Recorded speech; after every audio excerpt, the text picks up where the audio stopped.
Coach Bill Snyder's Kansas State Wildcats are looking to go 6-0 for the first time in 11 seasons on College Football Saturday, presented by Academy Sports and Outdoors. The Red Raider Nation is pumped up. Quarterback Seth Doege racking up points and yards, typical of the high-octane offense run by the Texas Tech Red Raiders.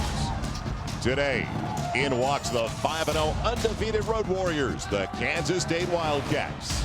And Coach Snyder's defense, the best in the Big 12. K-State can score points as well as the 1-2 punch of quarterback Collin Klein and running back John Hubert have already made their mark. It's a Big 12 conference battle. 18th ranked Kansas State and the high-scoring Texas Tech Red Raiders just light the fuse.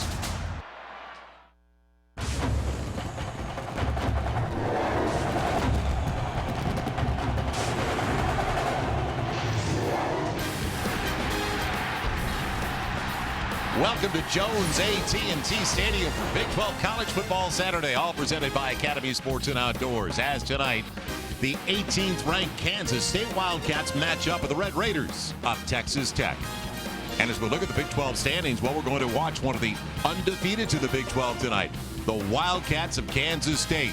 Oklahoma playing later tonight in Lawrence, Kansas.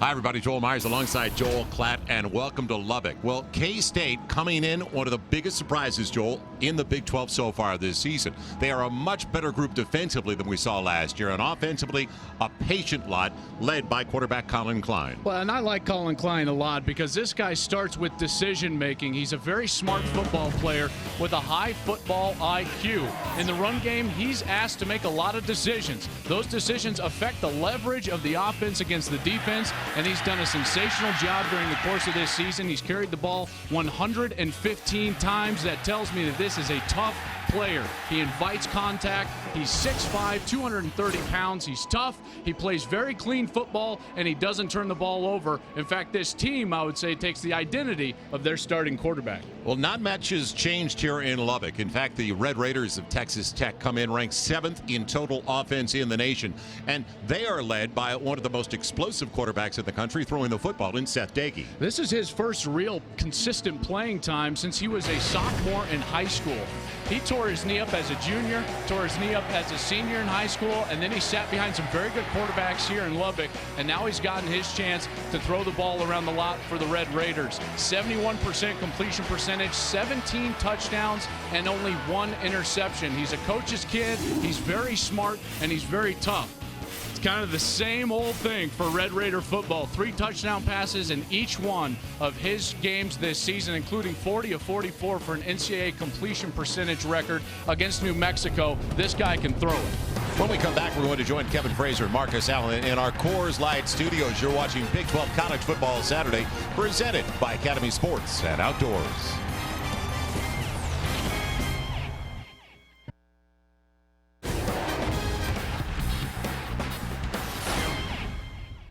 Red Raiders of Texas Tech taking the field and trying to avoid a second consecutive home loss after dropping a decision to Texas A&M last Saturday. And for the Wildcats of Kansas State, it is only their second road game of the season as they take the field, and we join Jim Knox. Knoxy. All right, Coach, going up against undefeated Kansas State. Their bread and butter's on the ground game. They're averaging 208 yards per game. How do you slow that down? Well, we're going to put more on the line of scrimmage than we have in the past. They do a good job, though, of running the option if you overload. So we're going to have to tackle well. We're going to play good on first down. We've got to get them in a passing situation. They don't like to throw it that much. They'll take some shots. They're going to try to keep our offense off the field, but we're going to have to tackle much better, and we've got to play well on first down. Best of luck, Coach. Thank you. Joel. All right, thanks, Jim. Bill Snyder, 3rd year back after taking a sabbatical. Head coach of Kansas State, their all-time winningest coach. 89 to 2005, and then came back for the 2009 season, and are they lucky to have him back in Manhattan, Kansas. Back deep, it is going to be Ben McRoy, one of the very best in the Big 12 and the nation on kick returns, along with Austin Zuzalik and Anthony Cantelli. Will kick it away, and Joel, I know you want to play. It's 80 degrees on a Saturday night in Lubbock. There could not be a more perfect night to play football than this. Here we go. Good to have you with us in Lubbock, Texas. West Texas. They don't like their football. They live it. They love it. It is religion back here. And out of bounds it goes. So Texas Tech is going to have it. K-State won the toss and decided that they wanted their defense on the field first. So the offensive line will count as playing with a torn ACL. What a great story. Tore his ACL in fall camp, and he's out there. He taped it up, braced it up, ready to go. And then Eric Ward, because Eric Stevens, the starting running back, tore his knee up a week ago, Eric Ward will be asked to do a lot of things in the pass game for Seth Doege. So Eric Ward is going to be on the top of your screen. Trips on the wide side.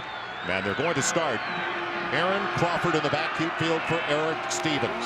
It's Crawford, and not much room, and great recovery on the outside. Trey Walker, former Big 12 Defensive Player of the Week after their win over Miami. Trey Walker, a very good player. He's a sophomore, 21 tackles so far on the season.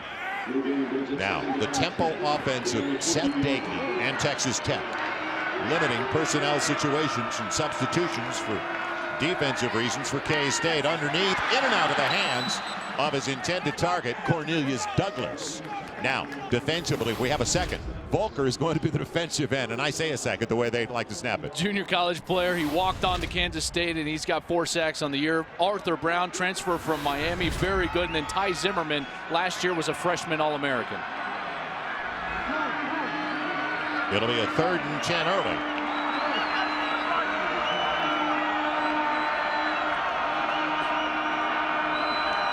Marquez in motion. Ton of time for Doege, and it's picked, and it's going the other way for 6. Touchdown, Nigel Malone.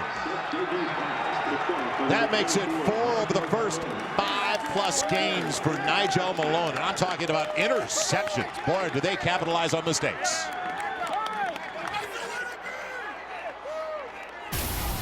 Nigel Malone read Seth Doege's eyes the entire time. He jumps the route. Wasn't even the player he lined up over. Jumps the route, and that's as easy of a pick 6 as you're going to ever find. Seth Doege's 2nd interception of the year. That's all, but it goes for 6 early for Kansas State. Cantelli puts it through for a perfect beginning. So Kansas State, 37 seconds into the game, they knew what they were doing when they won the coin toss and said, we want our D on the field first. A rare mistake, only the 2nd interception of the season for Seth Doege. And it's Kansas State up early. And a look back on the pick. Another basic defense from Kansas State. Malone's at the top of your screen, and he just shuffles, baits him into it. Actually, this was the first play of the game on just the run play, but that's the exact same defense that they ran on this play, the 2nd play of the game. Doege was trying to go out to the true freshman, Bradley Marquez, and that's when Malone was able to step in front, intercept it, and go for 6. They're going to be in that defense, Joel, all day long. So they're barely in their seats, so you can't say they're stunned. That's right. They're just arriving. Good point. An early lead for K-State. They already won a big one on the road this year, don't forget, and upset on the road earlier in the season. It's dumped off, and it's complete underneath as they go to Adam James, wide receiver, kind of a hybrid, and a tight end, the way they set things up. But the Coors Light game plan. Well, for Texas Tech, it's Doege's show. With Eric Stevens out, he's got to be great. You got to spread the ball around, and then the defense has to grow up quick. They're very young. 2 true freshmen will at times be linebackers for them on the field, Joel. Nothing doing that time once again for Aaron Crawford, the senior, and his task, try to do something that Eric Stevens was doing already at a very high level. Stevens out rest of the year. Unfortunately, a knee injury on a play that was already whistled dead, but the activity continued. And a strange situation at the end of the play. So he's lost now for the Red Raiders, who kept everybody honest with a good running game. Offside, free down. Let's see if Doege can capitalize. Nope. He'll take the free 5, though, as he's dropped close to the line of scrimmage by Vi Latui, junior from Salt Lake City. By number 57 of the defense. It's a 5-yard penalty, and it's still first down. Volker trying to get a quick jump. They're going to try to draw Jordan Volker off sides, which they were able to do on that down. He's got 5 tackles for loss, 4 sacks. The walk-on player, high motor, and gets a great jump off the ball. Texas Tech takes advantage for a free 5 yards. It'll be Crawford, good hold up the middle, and lunges close to the marker on 1st and 5. Gets 4. Well, what I was talking about with Eric Stevens, and what he was doing for this team and making it easy on Seth Doege as well. They were running the ball so effectively for the first time ever here in Lubbock. Eric Stevens was a great player. Now, Doege going for the bundle and overshooting his intended target. He tried to get it downfield for Alex Torres, the junior from El Paso. But looking back on how it developed, and I said, a strange situation at the end of a dead play. Well, and you can see the momentum for the Texas A&M player just continued. And Stevens was just in an awkward position. You hate to see that for such a great player and a big part of this Red Raider offense. Caught a 3rd and a yard. Move the H back in motion. And Crawford, indecision cost him. Give the K-State defense credit, though, the penetration, and Arthur Brown up the middle, a big part of that, the junior from Wichita. And he's been a big part of their resurgence defensively. They've been so good, first in total defense in this Big 12 conference, and they get off the field early against Texas Tech. Already a defensive touchdown, and now getting off the field, forcing a punt. I love what I see from the Wildcats so far. Ryan Erksleben will punt it away. They'll use the clock.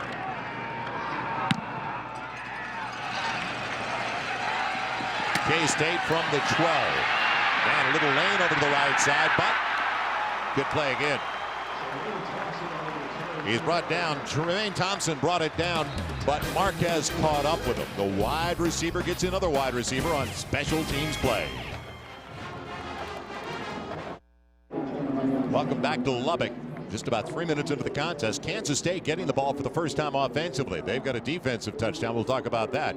And now offensively, Colin Klein is going to be protected by Clyde Offner, the right tackle, the offensive line. He's the most experienced one up front, Joel. Yeah, and John Hubert in the backfield, Joel, he's the guy that has to take some of those carries away from Colin Klein, the quarterback. Hubert, 6th leading rusher in the Big 12 Conference. Colin Klein, the 7th leading rusher in the Big 12 Conference. Their game is on the ground. They both average just about 94 yards per carry. So now a 4-2-5 defense against a team that likes to run the football. An interesting contrast tonight in Lubbock. Wade Wilson setting up and a change right away. Klein, he wanted to throw it, and he will. It's an afterthought, but it's a good one to Tyler Lockett, the true freshman. His dad, Kevin, the all-time Wildcat leading receiver. Now defensively for Texas Tech, Kerry Hyder, he's a disruptive sort, isn't he? Undersized but quick, and he's got to play great against that running game, and so does Blake Dees. He's a true freshman. Got to play strong. Cody Davis in the back end, a very good player. He's going to have some opportunities against Colin Klein in the pass game. That's a nice ad-lib by Colin Klein to find Lockett. He didn't panic, did he? He'll keep it in his own read, and he'll be driven down. It's Leon Mackey, the defensive end, holding containment on that side. We're going to try the zone read. Colin Klein makes a terrific read off the defensive end. Because the defensive end pinches down the line, he goes ahead and pulls it. Ends up getting stopped by that very player anyways, but Colin Klein knows that sometimes the best decision is to take it for no yards, especially if your running back is going to go for -4. He's got Hubert in the backfield on a 3rd down.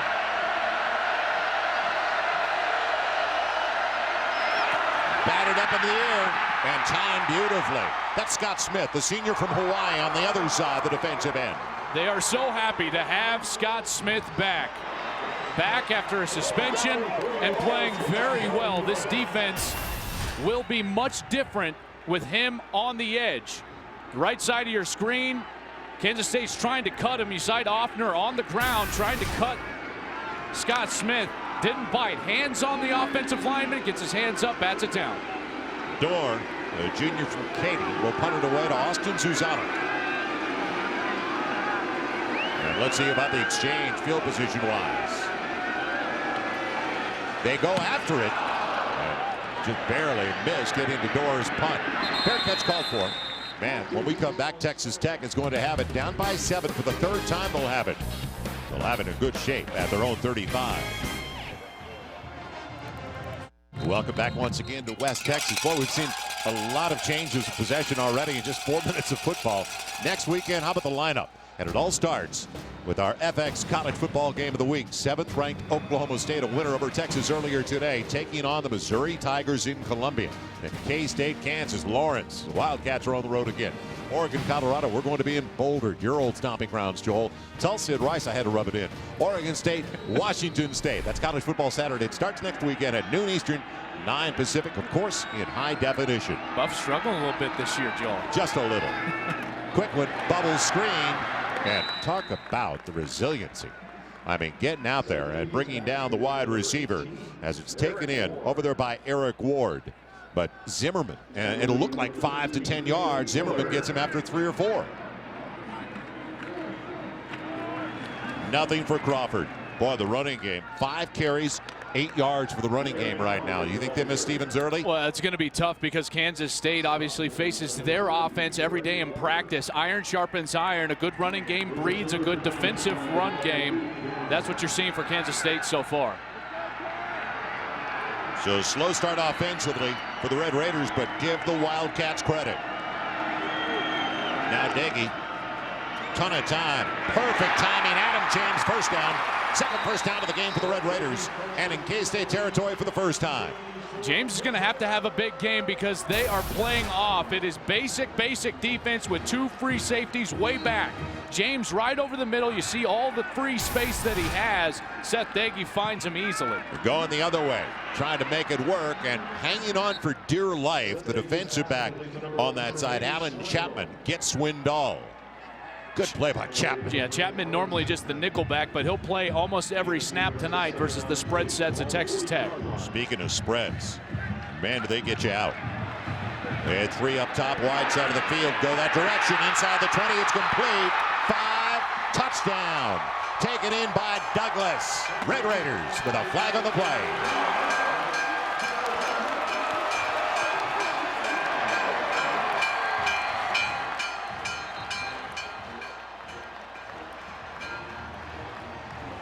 Was an offsides, the decline. Seth Doege comes right back after throwing the interception for the touchdown earlier today. Finds Douglas right over the middle for the strike and the 6 points. So a little more than 5 minutes in. Cantelli in for the point after. Make it Donnie Corona, rather. The senior from Beaumont in for the point after try. And we are all even. So at 9:47 to play, they get a score for the first time after giving one up offensively. Seth Doege is just forcing the safeties off the hash with his eyes. Tyson Hartman, number 2, was just way out of position. You see Doege looking all the way to his left. That forces Tyson Hartman, number 2, off the hash and allows Douglas a free seam down the middle of the football field. Great answer from Texas Tech. Their 3rd series of the game. And as Tommy Tuberville told us, and you could really see there was no pressure on Doege. But Dage's a warrior, and he hangs in there. And as Tommy Tuberville said, he's got the respect of the offensive line because he's iced up after games. If he can sit like that with no pressure all day long, this is going to be a long day for Kansas State's defense because they do play such a safe defense, always with 2 safeties back. Over the middle is going to be wide open for Tommy Tuberville and Seth Doege. Jim Knox, what's going on down there? Joel, Seth Doege continues to get congratulations. I talked to him before the game. Believe it or not, I asked him, who do you pat in your game after? He didn't say Tom Brady, Drew Brees, or even Joel Klatt. He said Cliff Kingsbury, of all people, one of the great quarterbacks here at Texas Tech. All right, San Antonio kick Cliff Kingsbury. It's about 5 yards into the end zone, and Swindoll will stay there. For Academy Sports and Outdoors Game Break. Let's go to Kevin Frazier and Marcus Allen. Let's check in once again on Alabama as they start to take control against Ole Miss. They were trailing 7-0. Trent Richardson, another score. Is he moving up on the Heisman board, Marcus? Yes, he is. All right, just want to make sure. Richardson, his 13th touchdown of the season. That's an SEC best. Guys. All right, thank you, Kevin. Alabama. And to think they were down to start the game. First points of the game against them. Got the sense they would always come back, though. Really? Now out of the gun, Colin Klein. Can they get the ground game going? This is a team that leads the nation in time of possession because they do run the football. Klein on the edge and forced out. Good pressure once again, though. And pushing him was Scott Smith to the boundary. Tremaine Thompson on the top of your screen. Top of the formation was wide open, and Klein, that's about the time that he had to scramble out. Never was able to set his feet and get the ball down the field, but that running game has allowed them to chew up clock. 35-57 time of possession per game. It's a big reason why their defense has been so successful as well. Right, they're not on the field. It's second and long. Back the scramble by Klein. Hubert readjusts. Little delay in counter action. Bullet turned it in. Man, play was busted up early. A gain of only 1. And now third and about 6. Of course, like game plan for K-State. They have to limit the possessions of Texas Tech. You already saw them get the pick 6 and force a punt. 3 possessions for Tech so far, 1 touchdown. They got to stay basic on defense. Make them go 80 yards in 10 or 13 plays, and then no mistakes on offense. No turnovers, and limit the penalties. So now third and 6. Second series of the game offensively for Kansas State. They look for their first down.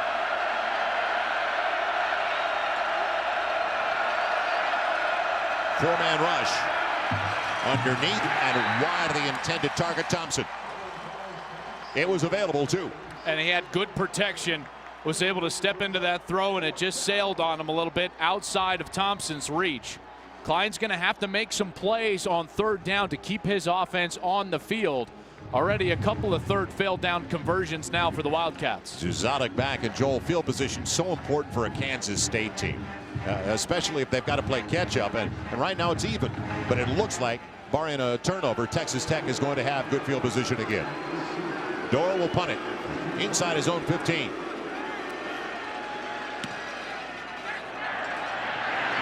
Zuzotic, he doesn't call for the fair catch. Still, he's got it at about the 40-yard line. So 2 big plays, one defensively for K-State, offensively for Texas Tech. Yeah, it started with Nigel Malone picking off Seth Doege on the second play from scrimmage for Texas Tech. Just sat on the route, steps in front, and he goes to the end zone. But Texas Tech on their third possession, they got some things going over the middle of the field. K-State jumped off sides. Doege had a free play, finds Douglas down the seam. That's how they got on the board. So Doege now finding some rhythm. This is the next series, is the 4th series for Texas Tech.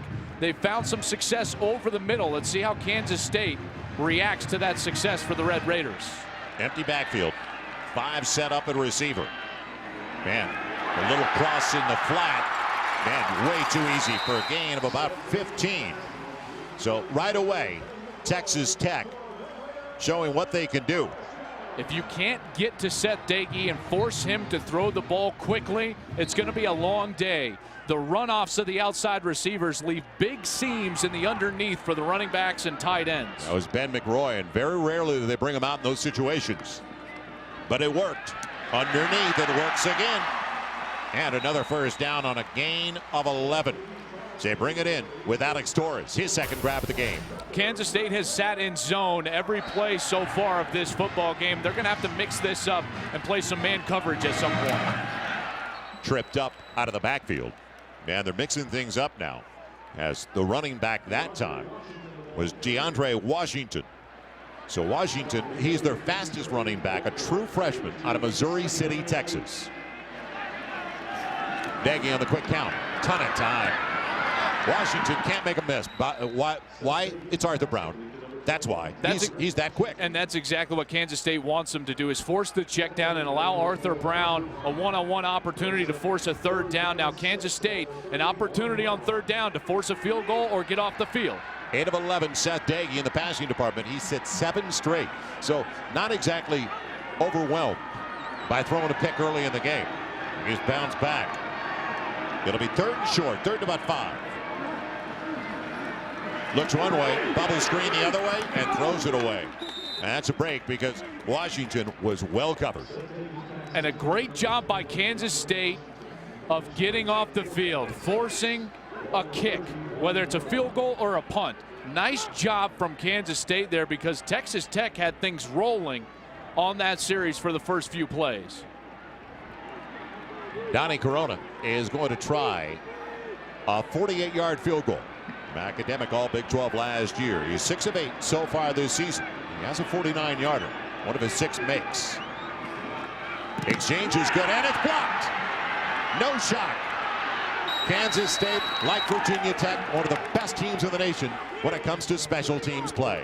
Right up the gut. Bill Snyder's teams are always great at things that they can control, Joel. Special teams, penalties, lining up correctly. All the things that they have control over, they're terrific at. And again, right up the middle, finds a seam, goes in and blocks it. It's big number 94, gets in there for the block. Terrific job by Raphael Guidry, a senior from Texas City, Texas, to get the block and a huge momentum swing for Kansas State. So now they get it back, the Wildcats, at their own 28. They're still even at 7 with 6:52 to play in the first 15. Hubert. They have not been able to get him off early, Joel. So good job. And we talk about a defense that's really schemed towards defending the pass more than the run. And they gave up 205 yards a week ago on the ground to Texas A&M, and you can clearly see where the emphasis was for the Red Raiders in practice this week, stopping the run. And it starts up front, the defensive line right now winning the line of scrimmage. It'll be 2nd and 8 from the 30. Harper one side, Lockett the other. And in the zone read, they wrestle Hubert down very quickly. A guy that also averages, as you mentioned, 94 a game. So he slugs it out to the 34. And already what we're seeing is Texas Tech be more basic on defense than they have during the course of this season. It's a more of an exotic scheme. 4-2-5. They play with 5 defensive backs, but they're lining up in a traditional 4-3 set, trying to allow these players to play fast on 3rd down. They're trying to convert their first 3rd down of the contest and also pick up their first down. They're in good shape. Tied at 7 without a first down of the game yet. Almost 10 minutes gone by. It'll be Colin Klein calling his own number. He's got it. They can't do it, I will. Colin Klein read it beautifully. Anytime that the quarterback is going to run it directly with a lead blocker, you're going to have numbers as an offense. Uses number 33, John Hubert, as his lead blocker. How about the block from the center there? Big number 50, actually left guard Nick Pitts, gets out there, finds the linebacker, clears the hole. Klein finds himself past the chains for a first down. And the one thing Bill Snyder emphasized to us about Colin Klein was his toughness. And now all of a sudden a Wildcat in the backfield. It's a direct snap, and it goes to the running back. Not much doing, though. Maybe 2 yards by Peace, the backup, Angelo Peace, a junior from Georgia. Kansas State is going to have to throw the ball down the field to try to get this defense out of the run box. Bill Snyder knows that right now. He's going to have Colin Klein throw the ball accurately down the field, or else Texas Tech is going to continue to sit there with 8-9 guys close to the line of scrimmage. Right, and we talked about making Colin Klein throw the ball over their head, or at least attempt to. Wildcat again. Colin Klein flanking out on the top of your screen. It'll be Peace. And he's got it across the 45. Academy Sports and Outdoors game break to Kevin Frazier and Marcus Allen. Guys. Clemson facing Maryland. The unbeaten Tigers in trouble early.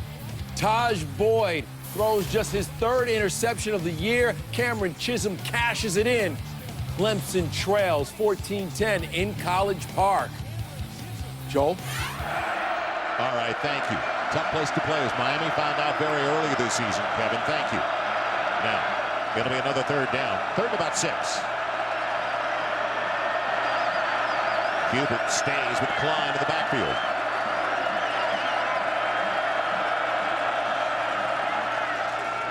And hits him right at the marker. It's a first down. Taken in once again on that side by Tremaine Thompson. Nice throw by Colin Klein. Good coverage on the outside. It was great coverage, but it was even better throw. Accuracy always beats good coverage. Terrific coverage by the corner, but he was able to hit him right out of his break, right on the chest. That's called framing him up, throwing it right on the frame of the wide receiver. Good throw by Colin Klein. So back-to-back first downs. And across the midfield stripe. Hubert weaves his way for a tough 3. They sent Lockett just to plant a seed for down the road on the reverse as Bush was in on the stop. So let's see if Kansas State can control the football, what they've done so well over the first 5 games of the season. This is the patented Kansas State drive. It feels like they've been on the field forever. Texas Tech's just sitting on the sidelines offensively right now. And Joel, that's why they've got to have a high percentage on 3rd downs, because they don't have big plays. They don't have the explosives that everybody says 20 or more yards. 2nd and 7. Nice play fake by Colin Klein. And throws it at the feet of his tight end, 6'8", 270-pound Andre McDonald. Like to see him make a shoestring catch. That's a long way to go down for McDonald, but that's not a bad burn. You know, Colin Klein, when your tight end is covered that well, you don't want to give him an opportunity for a tipped ball. The ball goes up in the air for an interception. Might as well just burn it at his feet. Live to play another down for a 3rd down opportunity. So they've converted on their last 2 3rd downs. On 3rd and 7. Good pocket protection off the fingertips of the big guy once again. He was going for McDonald.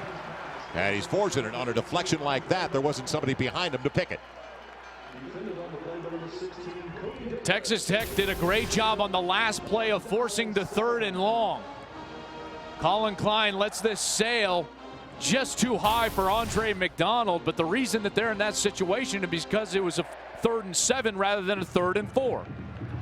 Juzotic waiting for the punt once again. Not much wind tonight, which is rare for West Texas. There's nothing to block the wind. And that's concentration. Surrounded, he's got it at about the 13. Good job by Dorr, though, with the hang time.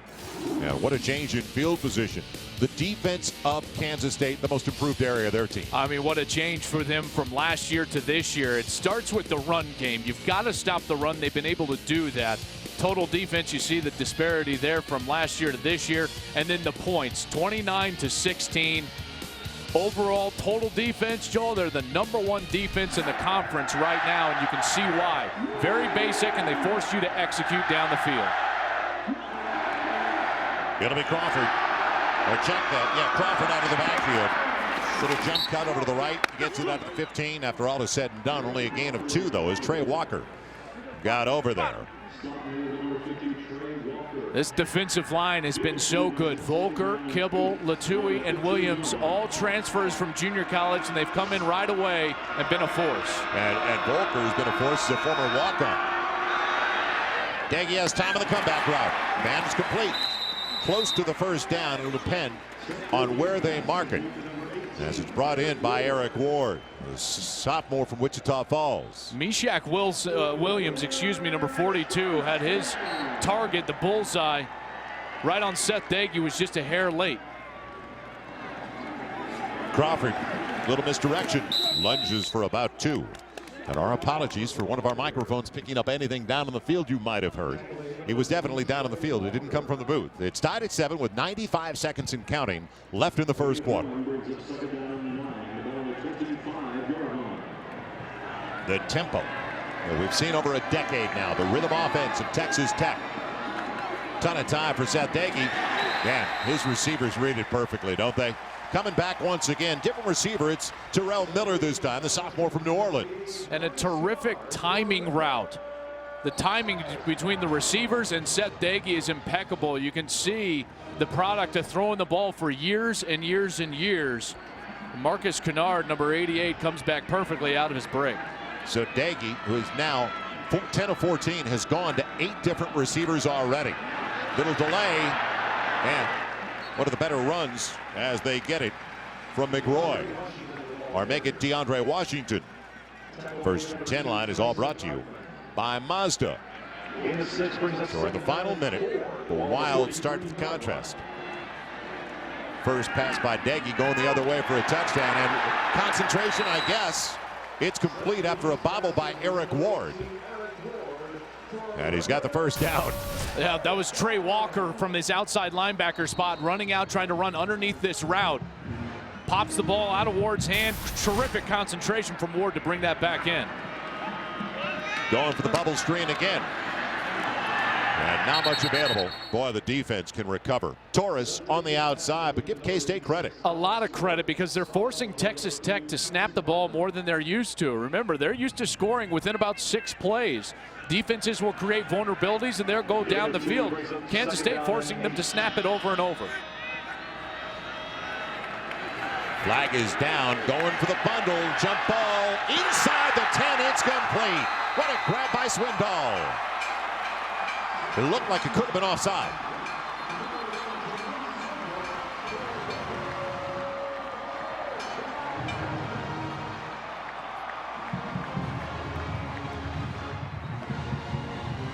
Offside by the defense. The penalties decline.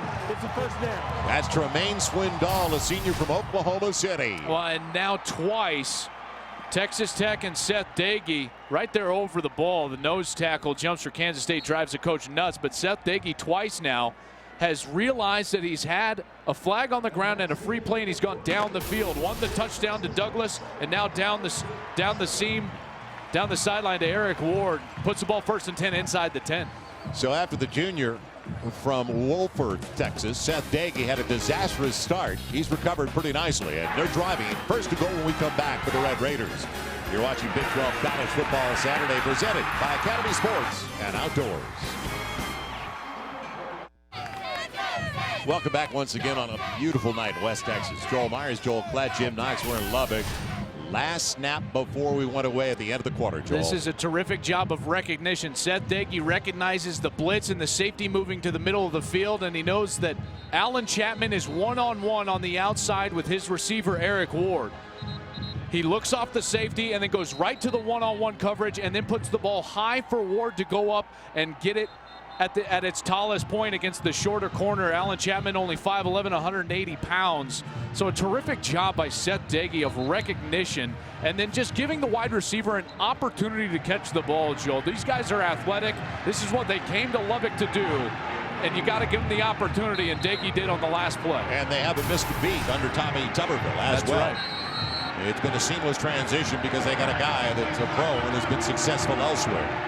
Going way back to his days with Jimmy Johnson in Miami as the defensive assistant. It's 1st and goal from the 7 of the first snap of the 2nd quarter. Ton of time for Doege. Set up a lawn chair back there. It's thrown wide of Torres. And it's going to be 2nd and goal. Can't ask for much more, though, from your offensive line. Now, they have 1 miss in the red zone. 25 of the 28 scores are touchdowns. The 1 miss, they ran out the clock against Kansas. On the give, diving touchdown, DeAndre Washington.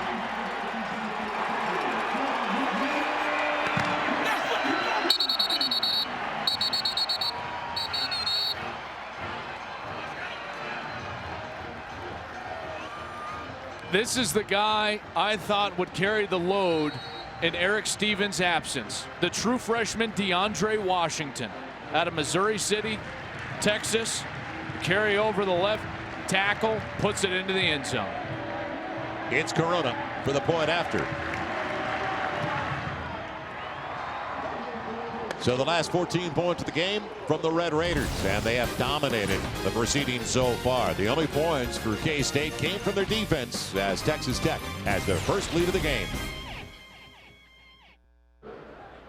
The lead for the first time for the Red Raiders of Texas Tech. Time for our BMW Ultimate Drive, an 87-yarder for the Red Raiders. And it started with a timing route. That's what kind of set everything up and got Seth Doege in rhythm. Then he found Swindoll down the sidelines, gave him a chance over Chapman in the one-on-one coverage.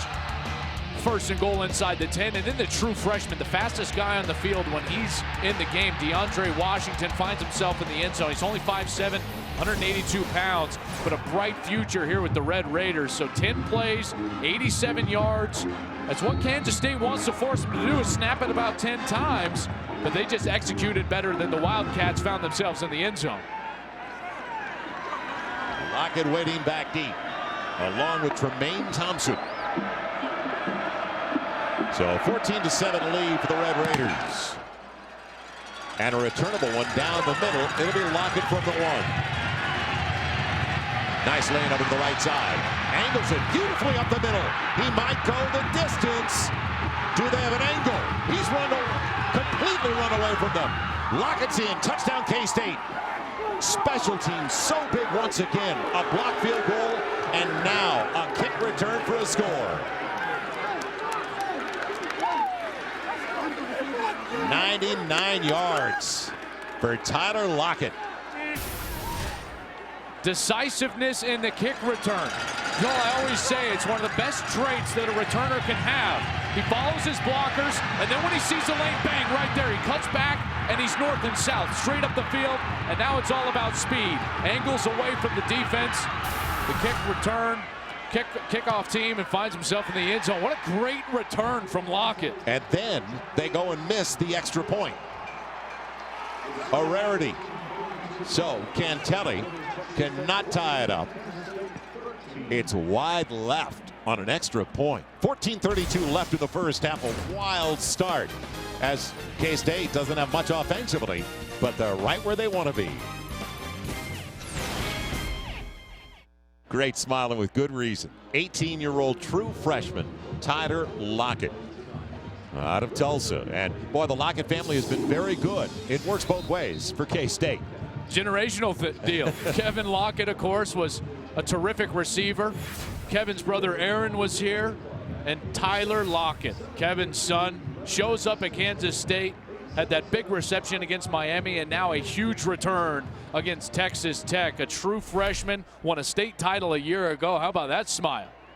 And what they have done without much offense tonight, and I bring it up because now that is the second most since 1999. They have a interception return for a score. They have a kick return for a score. That is Sean Snyder, the coach's son.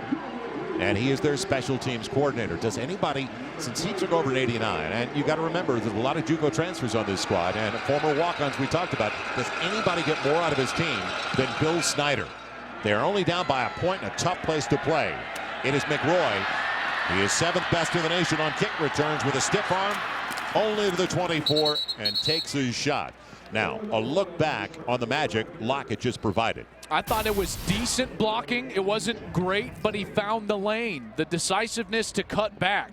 Texas Tech gets just out of position right there, and he finds the lane, cuts back. Everybody stays with their block, and now it's a foot race. A tremendous job from Tyler Lockett. You know, he had an early alley. We had it over to the right side. And then he cut back. Then he recognized the flow. And he did a phenomenal job. So now, Texas Tech, they have 200 yards to about 40 for K-State, yet it's a ball game early. And low catch, good grab. Going down to get it for Doege was Eric Ward. A sophomore from Wichita Falls, he's been their big score guy this year, touchdown-wise. 8 touchdowns coming in. It'll be 2nd and 7. So Doege has spread the ball around. 8 different receivers already. It'll be Crawford making a miss. His best run of the night. Man, he's got a first down. Gain of about 8 for Crawford. You never want to see Tyson Hartman, number 2, your safety, with the first contact, untouched until the 3rd level of the defense. On first down. Little dump off for Crawford. Just a check down. And good for 7, maybe 8. This is going to be a real game of patience for Seth Doege. He's going to be forced to check the ball down to his backs a lot, snap the ball a lot, and you're already seeing that. Kansas State only 38 yards on 15 plays. Tech has already ran 31 plays for well over 200 yards. So if you're Kansas State, you feel like you're in great shape. Because you're still going absolutely, this is their type of game. Right, and you feel like, well, the offense has to click eventually and gain some momentum. On 2nd and short. Yeah, it's wide of the intended target. They wanted a flag on the safety, Zimmerman. Won't get it. On the coverage. Zimmerman, the best player in the back end, is going to be coming over the top. Very close. Very close. Put that hand on the shoulder pad. Yeah, he did. He did get him just a little bit, but no flag thrown. You hear the crowd reacting after they see it on the Jumbotron. So now 3rd and short. Red Raiders 1 of 4. Man on the give. Crawford breaks the tackle, and boy, the extra effort. Couple of times he had to get away to get the first down. Well, he had a collision with number two, Tyson Hartman. He just wanted it more and wanted to move the chains.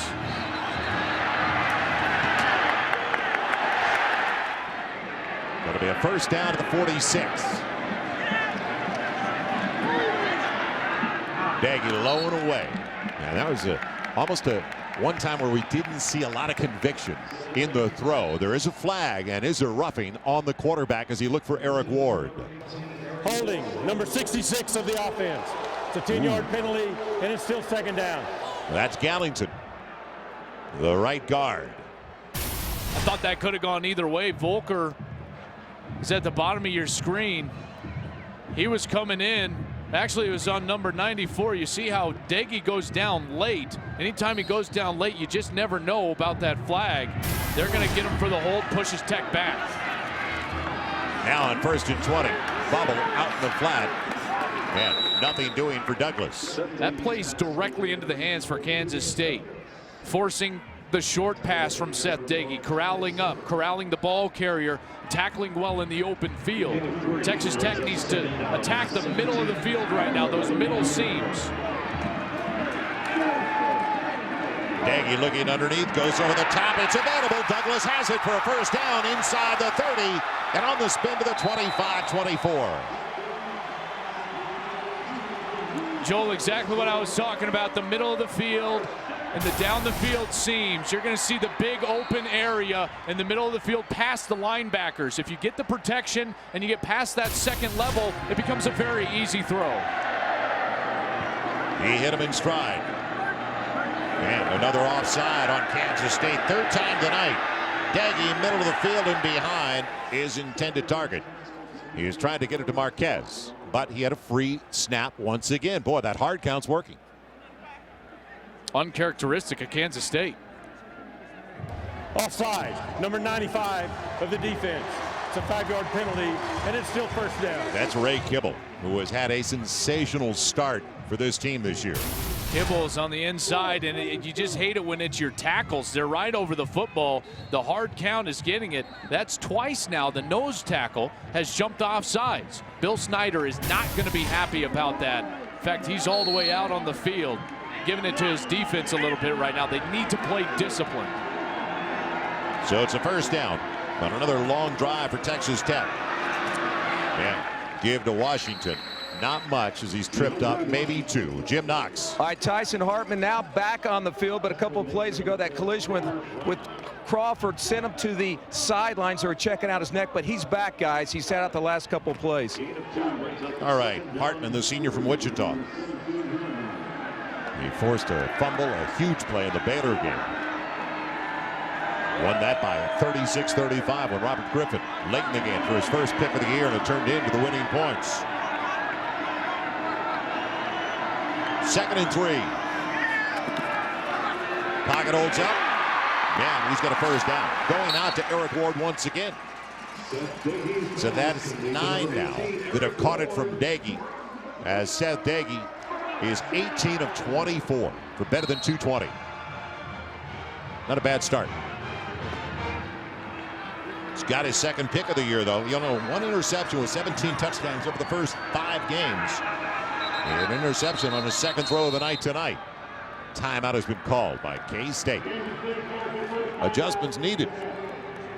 They had a blitz called. Bill Snyder didn't like it. Chris Kosh, the defensive coordinator, didn't like it. Had to take a timeout, go back to the sideline. So the Red Raiders driving once again. 4 minutes into the 2nd quarter. A 1-point lead. When we come back, Kevin Frazier, Marcus Allen join us in our Coors Light studio. Separation Saturday has already claimed 3 victims. Michigan, Georgia Tech, and Illinois are no longer unbeaten, and there are a couple of teams in trouble right now. Marcus Allen and I will have all the scores and highlights as we separate the title contenders from the unbeaten pretenders in minutes on the Sprint halftime show. And we also are going to show you a Trent Richardson run that you won't believe, Joel.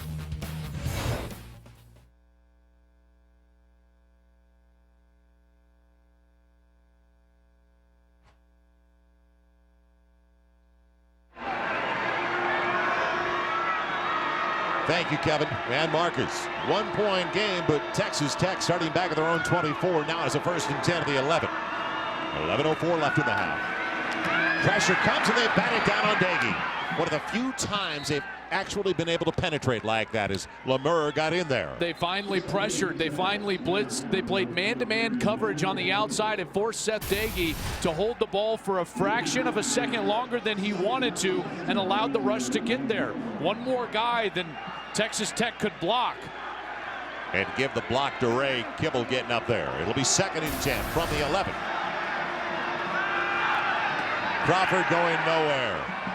Boy, in the backfield was Davis waiting for him, the left end out of Folkston, Georgia. Adam Davis, second big stop for him tonight. And a couple of huge plays in a row for Kansas State. This is where you just want to call base defense and force Seth Doege to throw a check down and force a field goal for Kansas State. The last thing they want to do is create a one-on-one matchup and a vulnerability that Doege can exploit. And so often, as you look at the red zone graphic, so often spread teams have problems inside the 20 punching it in. That has not been the case. Another offside. There's movement up front, and maybe it's a false start this time because Kansas State did lean over to the center to the right guard side. But spreads usually have problems inside the red zone. A false start by number 74 of the offense. It's a 5-yard penalty, and it's still 3rd down. This is big Mickey Okafor. He comes back. He was coming back from an injury. He's the tackle at the top of your screen. Actually, it was more the guard. They called that on Okafor, but Gallington, number 66, was really the one that leaned out of there, Joel. Guilt by association. And a mark-off of 5. 5 minutes gone in the second quarter. Second penalty on Texas Tech. They need to take it to the 1 for a 1st down. On 3rd down, Doege way over the head of his intended target, Eric Ward. Wasn't close. So another field goal try coming up. Last one blocked, but it was a long one, and it could have been a little bit lower. And another win for Kansas State to get off the field. It was a long drive. It was an effective drive, but in the end, they're forcing a kick. Whether it's a punt or a field goal, you're happy if you're a Wildcat right now. Well, Corona, his only time out there tonight, had a 49-yarder blocked. This is going to be a 38-yard attempt. And it's blocked again. Do you believe it? Picked up on the outside by Malone. It's live. And there goes Malone. Look out. He's got an open field over to the left side. And barely tripped up by Corona. Man, Kansas State special teams. There's a reason they're second best in the nation over the last 10+ years in non-offensive scores. And for the second time tonight, Rafael Guidry gets in through the middle of the line of scrimmage. There's big number 94 again. Gets in. That is way too easy. Creating vulnerabilities. Inside, in between the tackles. And again, things that you can control. Effort level on a field goal try. And Guidry gets in and blocks it. Well, and how do you lose a 6'4", 300-pounder? It was almost like he was untouched. Now K-State looks to take the lead. Hubert, instead Klein on the carry. And good yardage on 1st down. Now they have an opportunity to run their offense in plus territory. And really take the air out of this stadium. And Texas Tech, who had some momentum, they've had some clean drives. We've seen the total yards for Texas Tech. They're moving the ball, not getting a lot of points off of it. Kansas State needs to hold the ball, methodically take their way down the field toward the goal line. 260 yards for Texas Tech, and before that snap 38. Make it 43 yards now after the 5-yard run. Shovel pitch. Little stutter step action. Hubert's got a 1st down. Inside the 36, close to the 35. Physical run at the end. Hubert lowers his shoulder against Terrence Bullitt. Number 1, the fifth defensive back for Texas Tech in that 4-2-5. Terrific physicality out of Hubert to move the chains at the end. He knows the collision's coming. He lowers his shoulder, gets the 1st down. Special teams don't mean much, do they? Oh, my goodness. It's a 1st down.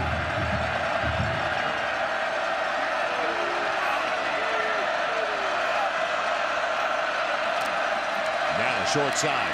Block from Hubert. And a nice play underneath. Getting out on the edge and making the stop. It was Scott Smith once again. Otherwise, that's good yardage. Klein did a nice job of being patient, allowing that to develop, but Smith just made a better play from his defensive end position to get off the ball, off the block, shed the block, and bring Klein down. Wildcat here. Klein's going out, lining up as a receiver. Angelo Peace in the backfield, along with the fullback Wilson, and also John Hubert. Hubert shifts out, wide receiver, top of your screen. Peace. And he's got a yard on a scramble, maybe 2, inside the 32. That's not a bad play for Kansas State. Remember, this is a methodical team. They didn't want to be in 3rd and 8, but 3rd and 6 is much more manageable for Collin Klein in this offense. Exactly what Bill Snyder wanted to happen tonight is happening for them. Special teams and methodical drives out of their offense. They don't have a point from their offense yet, although halfway through the second quarter, an opportunity to take the lead.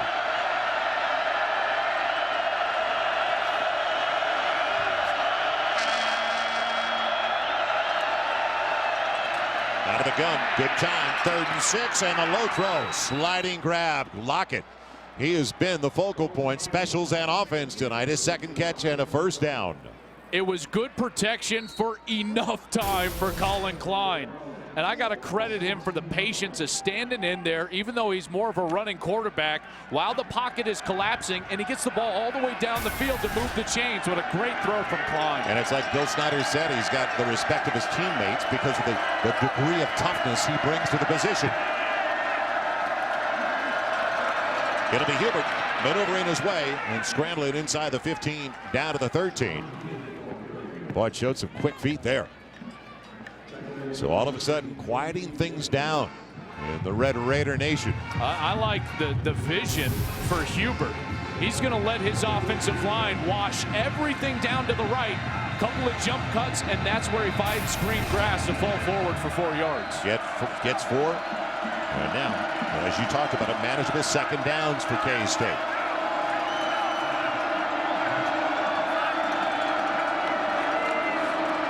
Hubert again, boy, huge hole up the middle.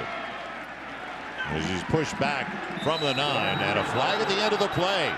It may be a 1st and goal.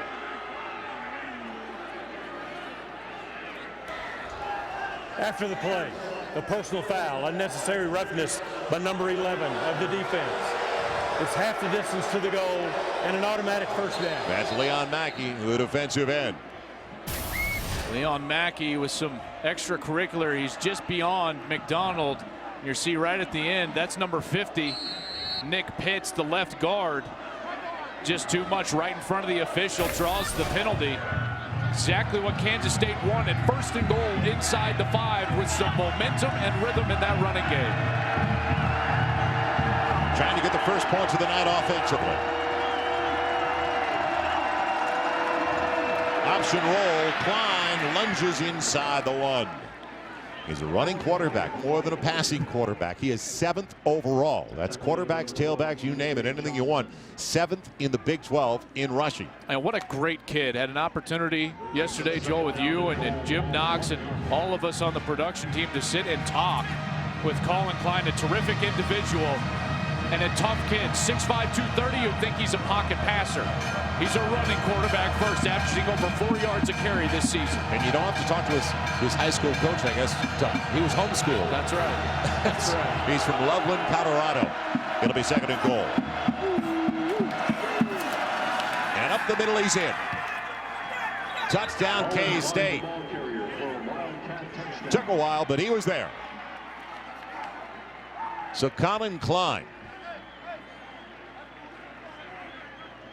puts K-State up again. And I say again because 37 seconds into the game, they led on an interception return for a score by Nigel Malone. At 230 pounds, why not get behind your big offensive line? Look at him, foot to foot, shoulder to shoulder. Klein's not even touched by a black jersey. Just fits behind all that white, gets it into the end zone. Now let's see if they can negotiate the extra point. Last one was hooked wide left. It was hooking, but it made it through. And it's a 6-point lead for the Wildcats. trying to go 6-0. 4:54 left in the half, and K-State regains the advantage. Big 12 College Football Saturday, presented by Academy Sports and Outdoors. Right stuff, low price every day. Also brought to you in part by Steel. For a dealer near you, visit SteelDealers.com or search Steel. And by award-winning 2012 Fiat 500. Learn more at FiatUSA.com. Wild one. We shouldn't be surprised. Anytime we come to Texas Tech, it's wild with the Red Raiders. They're on the short end right now, 20-14. All the numbers favor Texas Tech except the scoreboard. And that guy, Colin Klein, is pumping them up. Shouldn't be surprised. That's the blueprint for Bill Snyder. He doesn't mind if they're doubled up in yards right now. 9 plays, 46 yards on the last drive, set up by Guidry's second block field goal of the night. It'll be taken by McRoy. Back at about the 5. And a huge hole up the middle, closes in a hurry near the 28. Academy Sports and Outdoors, game break time as we go to Kevin Frazier and Marcus Allen. Trent Richardson putting on a show against Ole Miss. 4 touchdowns, 198 yards, and this is an incredible run, Marcus. Kevin, if you want to get back into the Heisman conversation, you make runs like this. Look at the vision. Look at the speed. Watch this move right here. Go tape your ankles. Touchdown by Richardson. Alabama up 45-7. You're kidding me, Joel. Yeah, we're shocked too, Kevin. We can tell. You guys are surprised. 4:50 left in the half.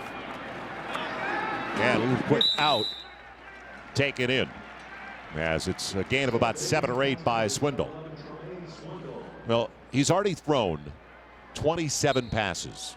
66 balls thrown last week, but they're trailing big against A&M and then tried to make the comeback.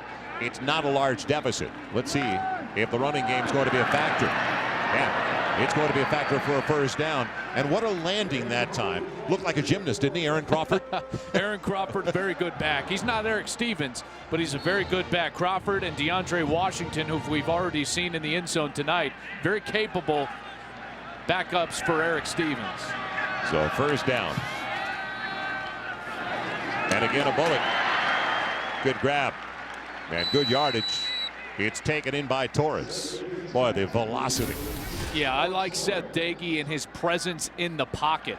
Watch how he steps up, steps through his drop, and then delivers the ball accurately down the field. Yeah. Scrambling over to the left side. Good run into the secondary. Look out. Crawford into the secondary. Touchdown, Texas Tech.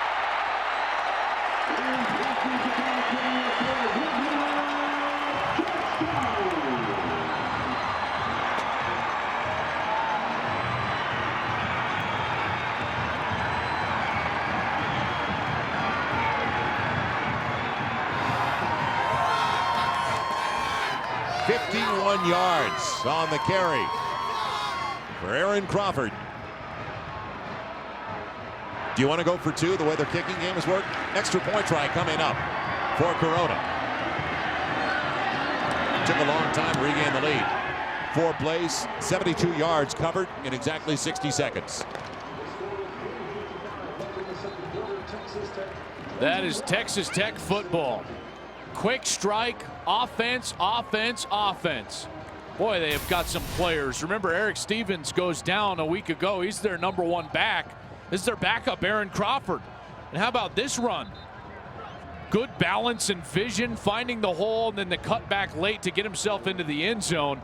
This is not easy to do against Kansas State because Kansas State normally very sound against the run. Very base defense that they throw out there. Not a lot of man coverage, which you see long runs against, Joel. And you got to remember that Crawford, he's a senior from Memphis. His dad played college ball at Memphis State in the old days before it was the University of Memphis.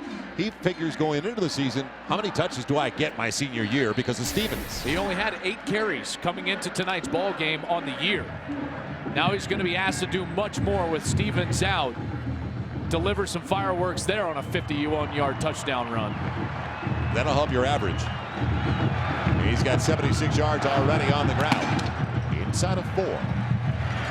And it'll be staying in the end zone.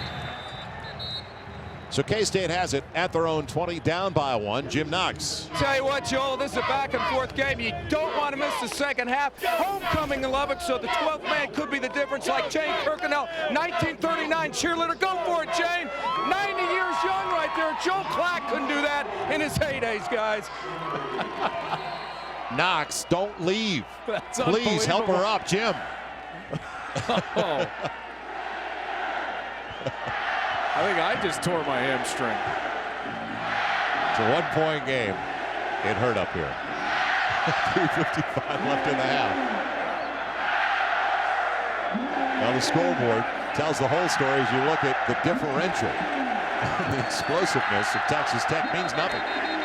They've been hurt on specials, and right out of it, that's rare for K-State, a delay of game. It's a 5-yard penalty. So they've had and it's still first 3 offsides and a delay of game. They normally snap it inside of 10 seconds, but that wasn't anything other than Colin Klein didn't look up to the play clock. Sometimes that does happen to quarterbacks when they're this far into their own end at the 15-yard line. You just forget about looking that far into your end zone. Now out of the gun. It's Hubert, and he won't make it back to the line. Good penetration up front. Now, first one there, and cleaning up, it was Trey Porter. But the guy that torpedoed it was Dartwan Bush. And Dartwan Bush is feeding off of the momentum created by that long run from their offense. This is what Kansas State is not built for. They're built to take the momentum away from teams with long drives and running the ball methodically down the field.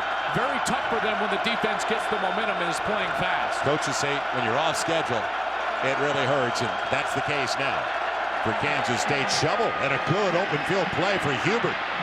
Making a miss across the 25 and a manageable 3rd down coming up now. Great play call. Terrific play call by Dana Dimel in his 14th season with Bill Snyder as the offensive coordinator. The shovel, we've seen it twice today. I love how Colin Klein sells it to the left. Really sells it looking all the way outside. Then shovels underneath to Hubert, and Hubert does a great job of getting up there, making this a manageable 3rd down. They've hit half of their 3rd down tries so far. Out of the gun, needs 5. Pocket holds up, and it's deflected. Good play underneath. He was trying to get it to Chris Harper, but it was deflected before it ever came close.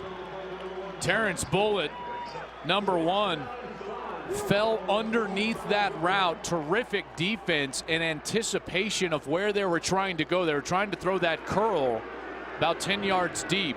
Falls underneath it, bats it away. So it's 3 and out, and an opportunity now for Texas Tech to extend the lead. Zuzelik. They have a chance to return one finally.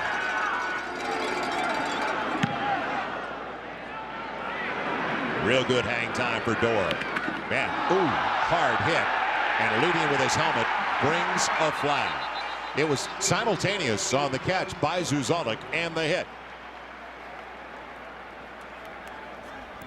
There's no halo rule in college football anymore. You can be as close to him as possible. You can hit him right when he touches the ball. Speaking of the returner, Zuzelik. A personal foul by number 22 of the kicking team. It's a 15-yard penalty, and it's a 1st down. It's Thomas Ferguson. And was it the use of the helmet? See how his head goes down, Joel, and targets him high. Helmet to helmet. So tough. This is one of the toughest things to do in all of football. Be one of the gunners on the punt team. The timing, but you see there, that's the look that the official had, and it's clear from that look that it's going to draw a flag. Out to the 45 after the mark off of 15. So a short field now with 2:28 to play in the half. Good pocket protection again. Man, close to the 1st down on the grab. As once again, they hit Ward. That's been his favorite target here in the 1st half. 1st and 10 line is brought to you by Mazda. It won't be up long because the ball is moving quickly with Texas Tech. Yeah, not that quickly. Kansas State with a good penetration on Crawford. It was Guidry getting into the backfield. The guy that's blocked 2 field goals already. So now timeout has been taken with 2:02 to play. And that is going to be the first timeout taken by Texas Tech. So a third down and about 6 when they do put it back into play. The frustration right now is sitting with Texas Tech. Even though they're ahead in this ball game 21-20, it's been exactly what Bill Snyder wants, not what Tommy Tuberville wants. Tommy Tuberville wanted this to be an up and down football game. His offense on the field, he's had that, but his special teams has let him down because Bill Snyder's special teams have blocked 2 field goals and returned a kick for a touchdown. That's the reason Bill Snyder finds himself undefeated and atop the Big 12 standings. You're talking about Lockett, who had the 99-yard kick return. Nigel Malone took an interception for a 7. And as we look at the Big 12 standings, Oklahoma State a winner by 12 today. And at Texas in Austin.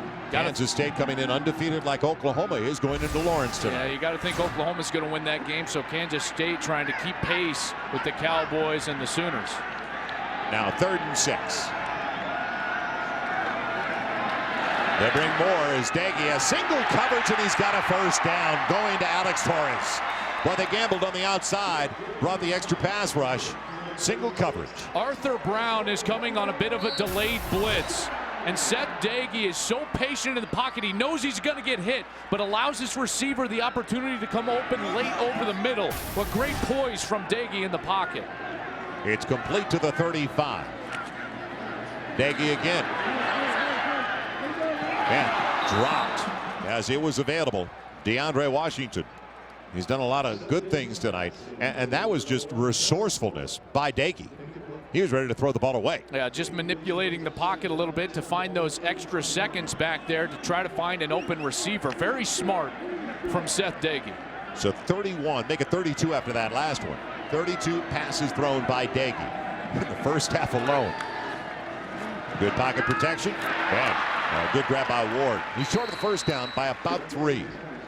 They wouldn't have to try another field goal, would they? Better block Guidry if that happens. Here's Ward working a curl route. Very easy against zone defense. You see him sit. He didn't float anywhere. That's exactly what you want your receiver to do from a quarterback standpoint versus zone. Give you the numbers, sit down, let me throw you the football, frame you up. Calls their second timeout of the half. Hit you right on the chest. And as we watched film yesterday of Kansas State defensively, they want to, you're not going to go over their head. No, exactly. It's in front of them.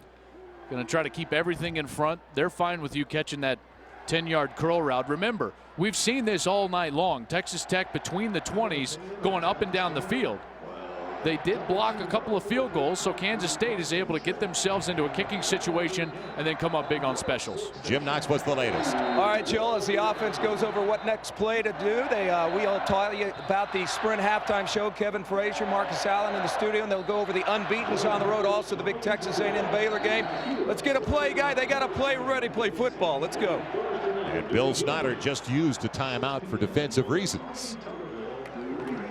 So he stopped the clock on a 3rd and 3.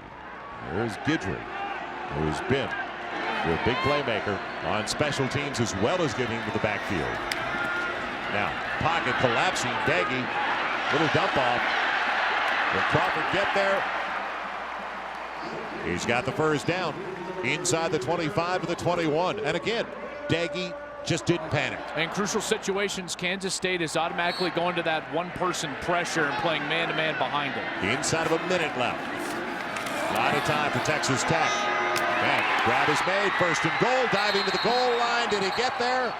It looked like Ward was out of bounds, and they're going to say he was at about the 2. But again, a nice, strong throw. Great throw. Good timing by the wide receiver coming back out of that break. Here he is trying to tightrope. I think they're saying that left foot was the one out of bounds. They'll go in a hurry. And over to the left side. Slamming it. It'll be Williams down to the 1. He is there. Kenny Williams is their short yardage back. His first carry, his first activity of the night. He stays in the backfield.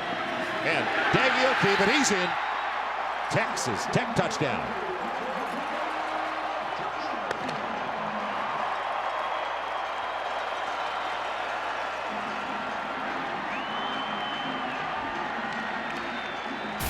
Texas Tech came back with the same play. Running backs going that way. As soon as the defensive end crashes down, Doege goes on the outside. Easy read for Doege, easy touchdown. Terrific job by Texas Tech. Easy has not been an operative term for the place kicker tonight, but Corona drills it for the extra point. So now an 8-point lead with 35 seconds left in the half. And again, Doege engineering it very efficiently. And we talked about the patience, and he never panics when he is in the pocket. Well, early in this game, he threw that pick six. I was wondering how he was going to come back, and he has just been sensational during the course of this game. Kansas State giving them those middle seams down the field. He's thrown with great timing on the outside on the comeback routes, giving his wide receivers a chance, deep, high, letting them going up and get it, and then decision-making in the run game. That defensive end crashes. Doege walks into the end zone. 28 points. Even though Kansas State has done everything that they wanted to do so far in this game, Doege has been so good, almost 300 yards. After that pick six early, boy, this offense, it hasn't been stopped except for a couple of blocked field goals. Yeah, they've made some mistakes, as you mentioned, and their own undoing has been special teams. Whether it's covering a kick or protecting on placements. All 4 touchdown drives by Tech, typical, under 3 minutes. And now the line drive, right past the return man, Thompson. So 35 seconds left, only 1 timeout on the board. And do they have a timeout remaining, Kansas State? Yes, 1, but you got to believe they're headed to the locker room with an 8-point deficit. Yeah, they're not built to score in 35 seconds. I'll be shocked if they do anything except take a knee here. Well, they're going to line up in a regular formation. Probably give Hubert a chance in the run game. 6th possession of the game for K-State. It's Hubert for 5. And that should do it for the first half of play. So a wild one where special teams were critical for Kansas State because offensively they did not manufacture a lot.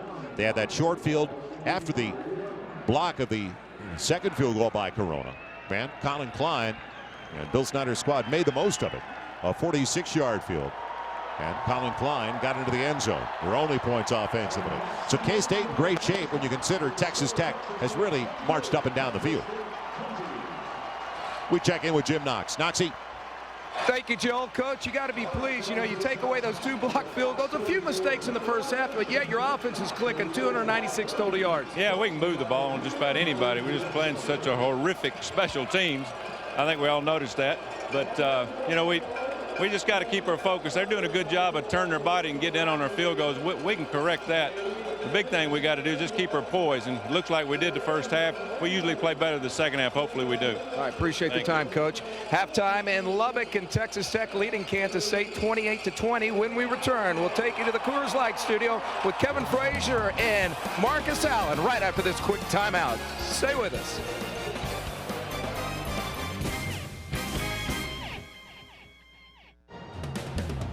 Halftime continues homecoming weekend as college football Saturday continues from Lubbock, Texas.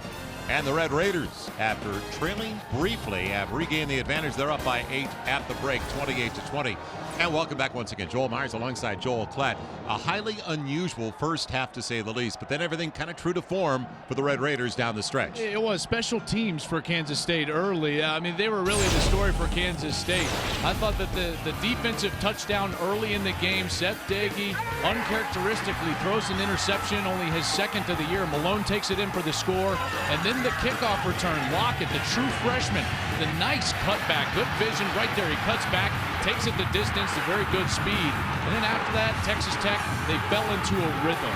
They were able to get Seth Doege going over the middle of the field. That's where the vulnerabilities were for Kansas State. Douglas takes it in for a touchdown. That was the only touchdown that Doege threw, but then late in the half, inside of a minute, Doege on the zone read. It's not what they do all the time, but he executes it to perfection right there for a touchdown for the Red Raiders. So you look at the numbers and you figure K-State's in great shape. 296 through the air to 49 passing yards, and you look at the overall total yardage between the two teams. and they're only down by 8. The special teams, as Joel mentioned, such a key factor once again for Bill Snyder's squad. Luckett back deep along with Thompson. Now, as Tommy Tuberville told Jim Knox, they can get it straight when it comes to blocking for the field goals. Let's see what their adjustments are going to be. Lockett will take it from the goal line. Ben spun around past the 20, up to the 23. Well, a huge disparity when you talk about the quarterbacks, but we knew that going in. Colin Klein was never going to be asked to sit there and get in a shootout with Seth Doege. It just wasn't going to happen. Doege, very special. 25 of 34 for 296. After that pick 6, early second play of the game, he's been sensational. So now K-State has it. Klein and the offense on the field from their own 23. They started to look better offensively in the second 15 minutes of play. Ton of time for Klein, and he goes to the big tight end. Travis Tannehill with his first grab at a first down. So a bit of a surprise throwing on first down to come out of the locker room. It was difficult for them early in the half, in the first half, to find some of those running lanes. And so early, you're already seeing a halftime adjustment from Bill Snyder. Says, let's throw it and try to get them out of that run box so that we can run it later in the half. The game takes it for 15 to the 38. Good pocket protection. Shallow cross. It's Harper, and he's got another first down. So they've found some things, obviously, at halftime when they talked it over that they could do against the defense attack. And this is what they needed to do, is get Chris Harper going. 19 catches for over 225 yards on the year. Over 10 on average, and you see his speed on that shallow cross. I like what Klein did with the ball placement, too. An opportunity to run after the catch. Big gain all the way to the 40-yard line. So 2 snaps, 2 passes for Colin Klein. Short ones, and they both work for big yardage. And uncovered.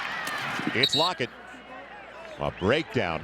Nobody accounted for Lockett. A gain of about 7. Jim Knox. All right, Joel, there's a reason for this. Talked to Bill Snyder right before kicking off the second half. He said, we got to open it up. He said, if we got 95 yards total offense like the first half, we might as well go home. That's why they're throwing the football, guys. They need some big plays. And he also said they need to coach it better.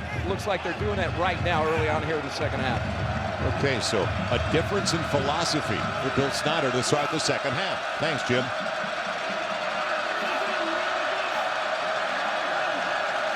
Klein throwing once again. Double clutch. Is it a double move? And over his shoots, Chris Harper. Well, the way it started out for K-State, they struggled, to say the least. First 2 possessions, Joel, they didn't get a first down. It started to open up, though. That third possession of the game, even though they punted, they ran the 9 plays. Then they got that ball inside their own territory. After the blocked field goal, they punched it in. And then a punt before the half, just kind of a run-out drive. They weren't trying to do much anyways on that one. It's a 3rd and short. 3rd and about 3. Single set. It's Hubert. Option. Wide side of the field. Klein breaks the tackle. Yeah, I think he's got the nose of the football for the first down. Boy, what an effort by Colin Klein. So Hubert was on the trail, but Klein was never giving it up. A couple of different times as he's running down the heel line, right down the line of scrimmage, you think he's going to get tackled. And then he cuts it up and dives for that yard marker and ultimately gets it. This is the toughness that we talked about at the top of the show. Terrific run by Colin Klein. Well, the drive had started back at their own 23. Now, little gadget play. Lockett on the reverse. Man, good recovery by Texas Tech after a gain of only 3. Bush got over there. And the leaders into the locker room, both offensively and defensively. Yeah, John Hubert, he's going to have to find some success here in the second half. Tyson Hartman, he's been all over the field trying to make tackles, especially with how many snaps Texas Tech has had offensively. Spread the defense. It's rare when K-State's on a 3 wide receiver set. And they've got it now on 2nd and 8. He looks one way. And now escapability. Middle of the field's available. Colin Klein, 1st and goal inside the 5. There's a reason he is 7th in the Big 12 in rushing. Getting up slowly, though, as Davis chopped him low to make the stop. Watch the decision-making from Colin Klein. Tries to go left, then wants to throw it for a second time, wants to throw it for a third time before he actually tucks it down and runs and finds the green grass. Great decision-making from Colin Klein. You know, normally you're 6'5", 2 1/4. You don't run like that. He's a long, lanky quarterback with good wheels. First and goal. First possession of the second half. Looking for a fade, corner of the end zone. Harper's got it. Touchdown, K-State. How about that throw? Let's go, Harp. Let's go. It was a check at the line of scrimmage. He saw, Colin Klein saw the one-on-one Harper had on the outside, finds it, and then just delivers an absolute dime on the outside to Harper. That is as good as you can throw it right there. Wow. Colin Klein with more completions on this drive than he had in the entire first half. So we talked about the change in philosophy. For Bill Snyder, as he mentioned to Jim Knox, coming out of the locker room to pay it off. Cantelli makes it a one-point ball game. Got a good one going. What an impressive drive to start this second half, and adjustments made for the Wildcats of K-State. So through the air, K-State makes it close again. Big 12 College Football Saturday brought to you by Jack in the Box. Right now, get the new Outlaw Burger Spicy Chicken Sandwich at participating restaurants. Man, that looks good. By Geico, 15 minutes could save you 15% or more on car insurance. And by Mazda. If you care about what you drive, there's a new Mazda for you. It's dinner time. Welcome back to Lubbock, Texas.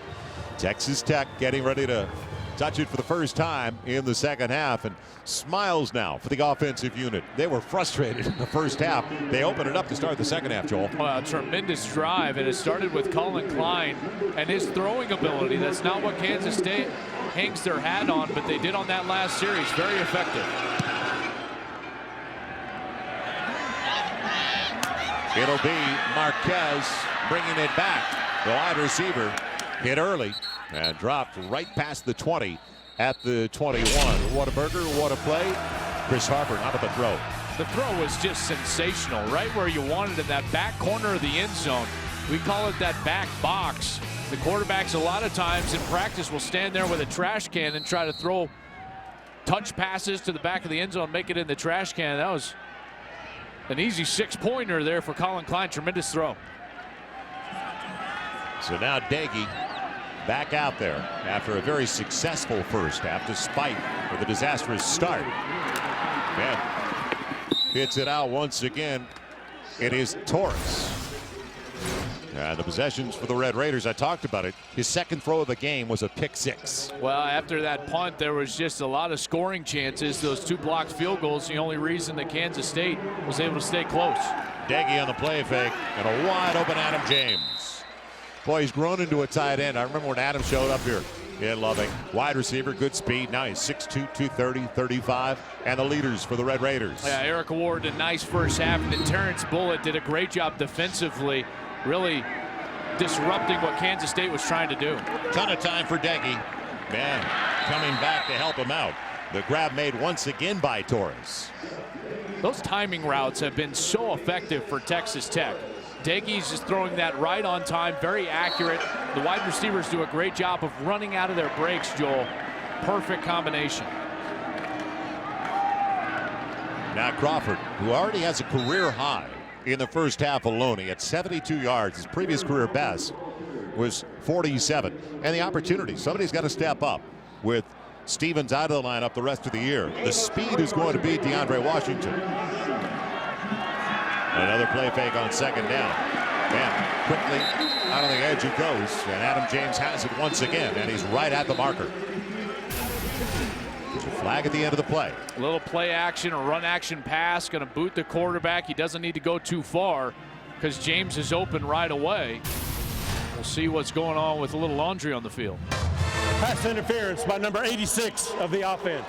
It's a 15-yard penalty, and it's still second down. Well, they're saying that Torres made contact while the ball was in the air for James. Didn't look like a pick play from that angle. He was the outside receiver on that side and was just starting to block a little bit too early before Adam James had him. Here's Torres in your screen, and he's just going to start blocking too early. Gets into the cornerback there, Alan Chapman. Very easy call there for the official. It's at the 35 after the mark-off, and now second and better than 20. Nothing doing. They thought they'd surprise and spread the defense as usual, but surprise K-State with the run up the middle by Crawford. Didn't work. So now third and forever. K-State trying to make personnel changes late. Will it burn them? Doege over the middle and just off the hands.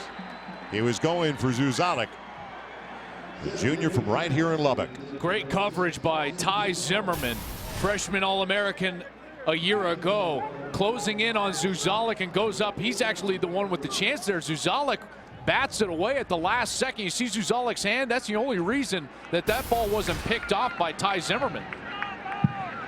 This is going to be only the second punt of the game for Ryan Erxleben. 5 minutes into the third.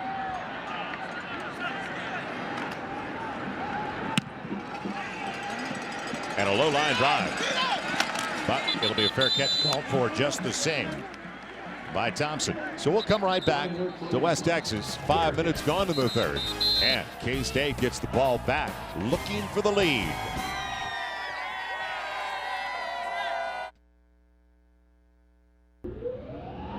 Coors Light says don't get flagged for breaking the law. It's a cold, hard fact. 21 means 21. So keep yourself and your friends in the game. K-State gets it back. First drive very successful in the second half. 87 yards. Now the principal edge of the game and the dual role that Colin Klein serves for this team, Joel. Well, now those pass yards come more into effect in this second half. On that first drive of the second half, and throwing the ball very accurately. Colin Klein's career high in passing, 146 yards, and it came recently in the 1-point win, 36-35 over Baylor. Offsides by number 98 of the defense. It's a 5-yard penalty, and it's still first down. That's Langley underneath tackle. What you saw Kansas State start to have success with is those crossing routes underneath. That's because Texas Tech was playing man defense in the first half and really loading the box against the run game of Kansas State. So a very good adjustment by the Wildcats at halftime. And all of a sudden, look at the formation, Joel. 2 to each side for a Bill Snyder team. Opening things up here in the second half on a 1st and 5 after the mark-off. It's Hubert. Nice run and a first down on a gain of 7. With an update, let's join Jim Knox. Knoxy. All right, Joel, it looks like Texas Tech defensive secondary has got a little thinner. Number 4, Derek Mays, right behind me. Hamstring injury. A strained hamstring. He has ice on his left hamstring right now, guys. He is out the rest of the game, and right now the way Kansas State is starting to throw the football, they could use him. Yeah, their defensive coordinator, Joel, told us earlier this week he's their best cover corner. So he's on the sideline. A little thinner in the secondary, as you mentioned. Left tackle's up Hansen.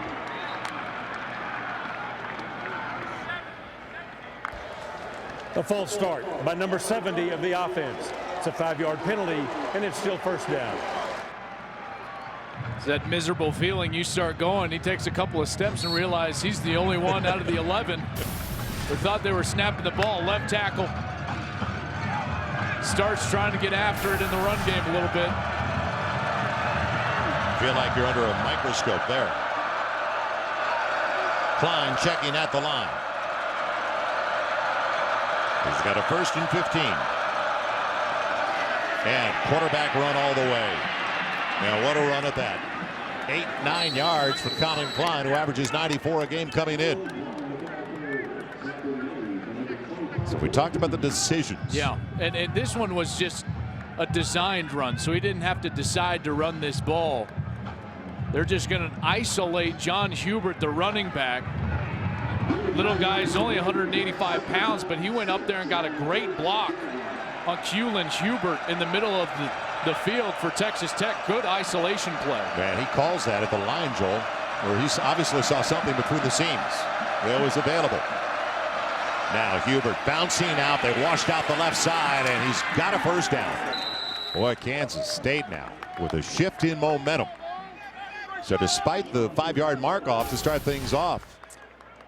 Watch the block of number 37, Braden Wilson. He's who makes this play happen. Off the corner, you see Texas Tech try to blitz, and he just smothers that blitz and allows Hubert the edge to get outside to the left.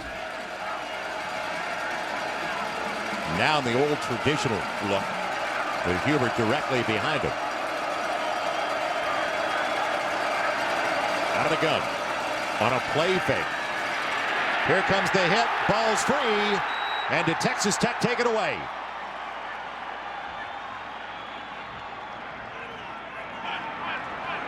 K-State, bottom of the pile. It is Colin Klein. Wow. Well, he's long. He's got good reach at 6'5". 6'5", 230 pounds. Pressure's coming from Smith on the edge, 94. He goes back inside, gets the ball out. What a fortunate bounce from K-State. Watch this ball bounce right back to Colin Klein, who didn't go back down all the way when Smith hit him. It's a loss of about 3 on second down. Delay for Hubert. Man, it'll be another loss. Good speed up front and staying at home. Texas Tech gets their second consecutive tackle for a loss. So Leon Mackey over on that side, turning them in. Texas Tech has been hurt playing man coverage in this half with those underneath routes. So you've seen them go back to zone, trying to keep everything in front of them. This is a perfect time to stay with that zone at 3rd and 15. Force Colin Klein to beat you deep. You see his numbers so far. That's usually for a game about 96 yards. He had 600 passing over the first 5 this year. Now, pocket protection underneath and well short of the first down to his big tight end, Andre McDonald. But as you said, in this territory especially, a punt's not a bad thing. It's not a bad thing for Kansas State, but Texas Tech did exactly what they needed to do right there. Stay deep and rally around the short pass. McDonald gets it. He's big, 6'8", 270. Rally up, lots of black hats around the ball. Tackle him, force the punt. Zuzolik waiting for the door punt, back at about the 10.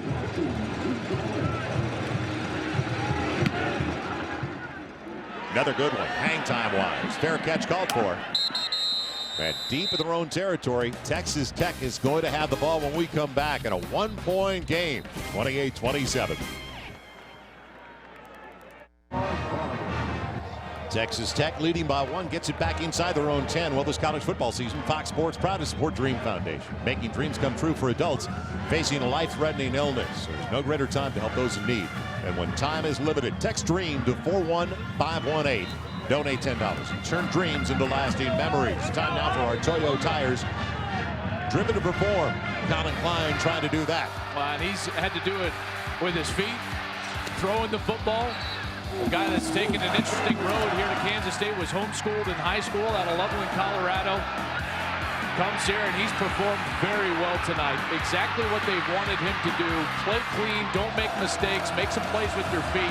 And this was his best throw, the last touchdown pass to Harper to pull within 1 point. So Tech, after the good punt by Dorr, has it at the 8. And DeAndre Washington, their quickest back now.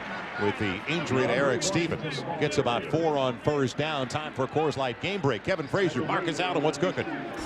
Let's check in on Stanford and Washington State, and Andrew Luck and crew in a battle with taking care of business. Luck to Toilolo, 10-yard TD. Stanford up 17-7. Thank you, Kevin. Washington State, tough customer this year. Grabbing a first down beyond the 20. And taking it in, it's Alex Torres. Paul Wolf, the head coach up there, gets his initial starting quarterback, Jeff Toole, back this week. But they're facing, in my opinion, the best player in college football in Andrew Luck. Running the football.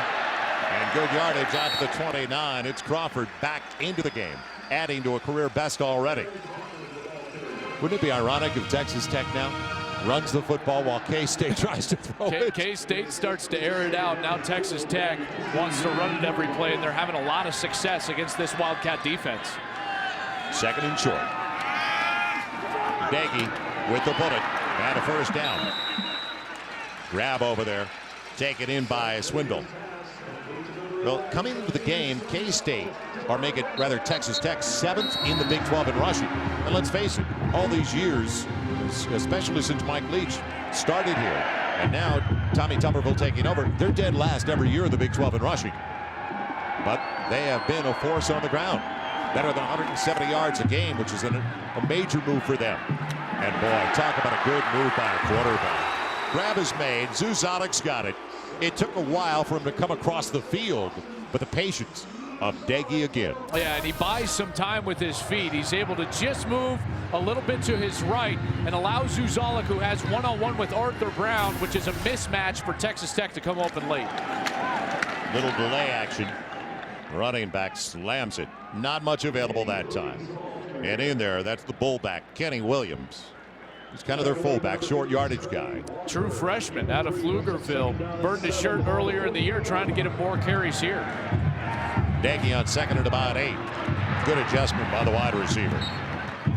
Taken in by Kennard. So they're short of the first down by about 2. Second grab of the game for Marcus Kennard. They go deep. And we talked about it. 9 guys caught balls in the first half alone. Went to 9 different options. Joel Myers, Joel Klatt, Jim Knox, and a first down. It's Kenny Williams making his presence felt. Just slams it. Getting his way. I like the way he runs. Boy, for a young kid, like we said, true freshman, weighs about 215 pounds. He's only 5'9", but he gets in there and goes north and south. Doege on a deep drop this time. And low and away. He's trying to get it to his back in the flat because the route he was looking at over to the near side was taken away from Ward. Well, and this is why it's so hard to play a true freshman like Kenny Williams. He's going to come out of the ball game right now, but they want to play with such high tempo that if you're on the field, you got to stay on the field. So if you put Kenny Williams in, he's got to stay there for about 4, 5, 6 plays. Now spread it completely. An empty backfield on 2nd and 10 to the 40. Ton of time, middle of the field, and contact, but no flag. So he's trying to get it to Adam James. Yeah, there was a little hand-to-hand both ways. A little bit of contact, but I liked what Arthur Brown did. He targeted the receiver, and then he ran with him deep down the seam.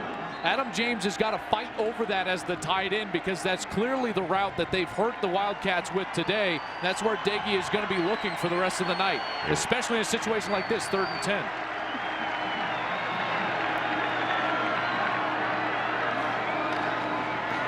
Double screen. And does Douglas get it? Yes, he does. Down the sideline with a flag on the play. He's out of bounds. And was it, with that block, was it a hold for Douglas to be able to turn the corner?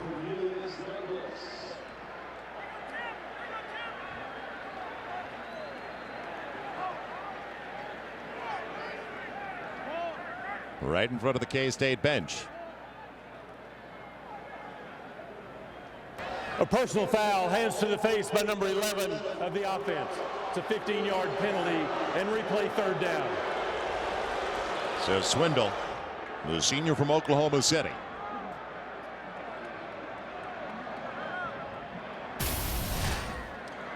Swindle is on the outside. This is where you're going to see him. Where's his right hand? You see his right hand way up near the face now. It was on the corner of the shoulder pad, actually.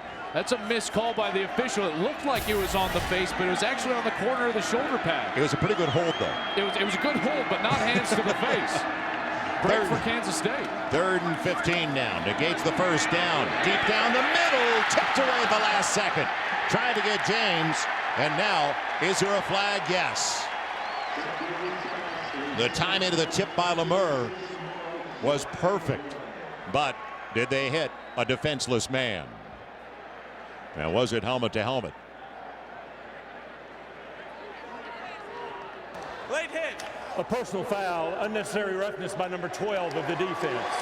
It's a 15-yard penalty and an automatic first down. Ty Zimmerman cited for the personal foul. It was actually number 2, Tyson Hartman. Ty Zimmerman was called, but number 2, Tyson Hartman, is coming in. There's Lemur with the great play. Wow. Yep.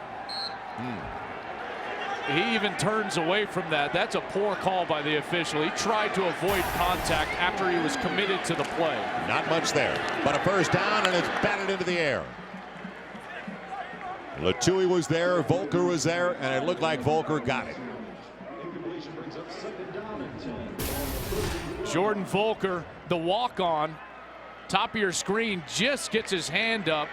Also their tackle in there, Latui.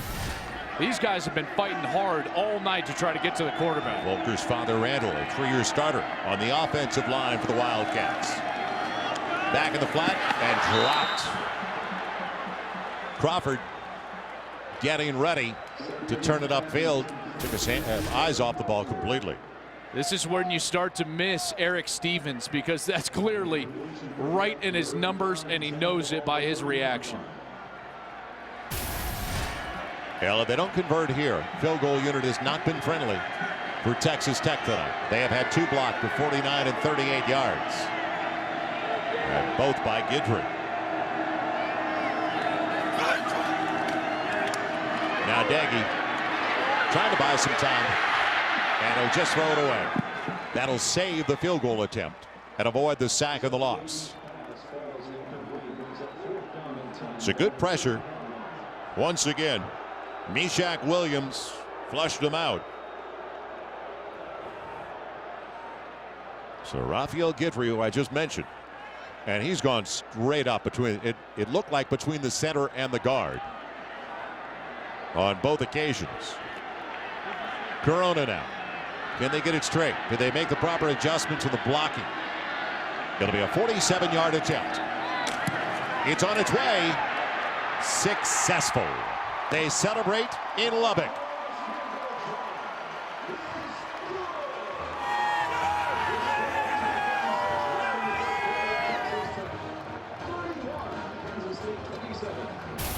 Tech finally got this kick coverage unit, or excuse me, the field goal unit shored up.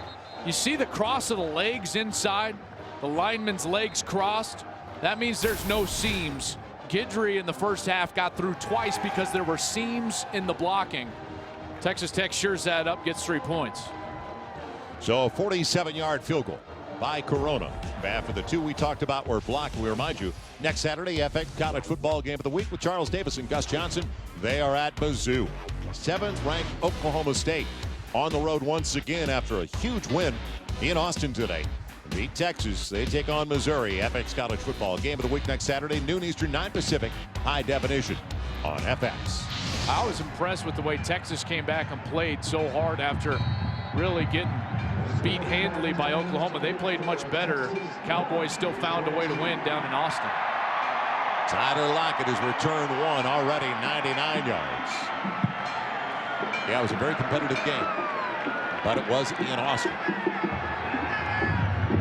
Not like that neutral site, you're talking about there, Cotton Bowl for Oklahoma. Returnable from inside the 5. It'll be the 2 for Lockett. And the coverage better this time. Still he gets it all the way out as he lost it to the end, but maintains possession out to about the 28. Academy Sports and Outdoors game break. Let's go to Kevin Frazier and Marcus Allen. Joel, over the last 3 games, Kansas has given up 181 points. Tack on 7 more, courtesy of Oklahoma. It's 7-0 early. That is that is a little more than 60 points a game, guys. 60 points a game. You don't have to remind the entire nation, Kevin, but we know too well. It's going to be a long night in Lawrence. What about Oklahoma State? They had, 56 at halftime at Kansas, against Kansas? Wow. Just 56. Now to the gun, 1st and 10 for the 27 Klein. Little dump off for Hubert.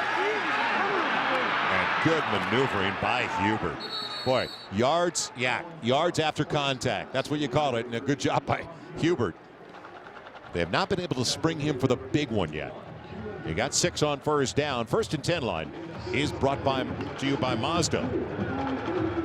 This is an important drive for Kansas State. They got to answer those points. Even though it was just a field goal from Texas Tech, they have got to answer this with a nice sustained drive by their offense. Klein, good play fake. And he's got a great grab. Thompson reading it perfectly. But I like Klein's activity in the backfield as well. How about the catch by Thompson going up high? He's only 5'7". They're going to fake the zone read.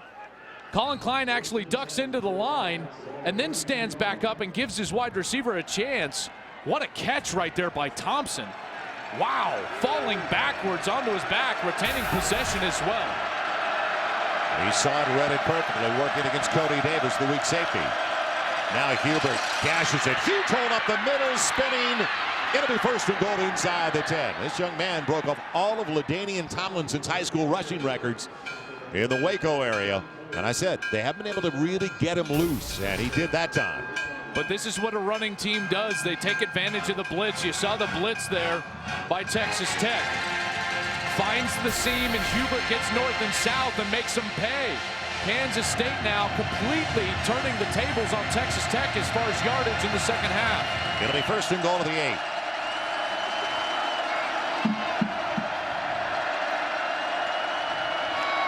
And the ball to the ground. Klein again in a little bit of a miscommunication with Hubert. Klein pointing to himself says it's my bad. Any indecision by the quarterback in the zone read game is going to produce a ball on the ground. You see he tried to pull it a little bit too quickly there, get too fast with the ball handling. Ball hits the ground. Bill Snyder not happy about that. Loss of a yard back to the 9. Inside of a minute to play in a wild third. Man-to-man coverage. They're coming on the blitz. Klein will keep it. Has a man to beat. And he's down inside the 2. It'll be at the 1, third and goal. What a luxury when you have a quarterback who's that big and can run that well. Going back to the zone read. Klein doing an excellent job of reading when he can find a hole. You see right there, he sees a seam and he decides to take it himself. Gets up and puts himself in a much better situation for a third and goal.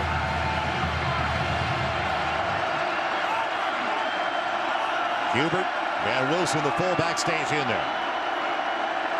Play clock coming down. They just got it off. Short side option. He's in.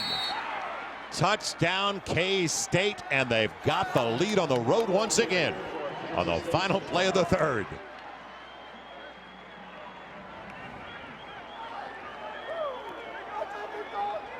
How impressive was that drive by Kansas State?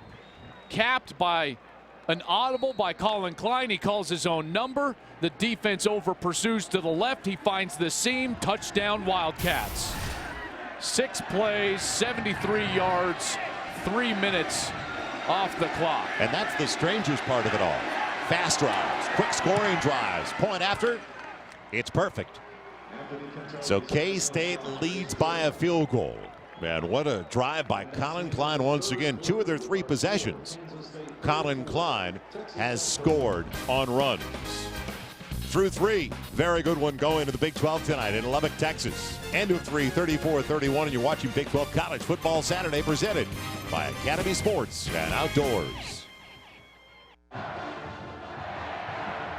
Welcome back for the final 15 minutes of regulation in Lubbock, Texas. Joel Myers, Joel Klatt, Jim Knox, our Sprint Unlimited update. This was the second snap of the game.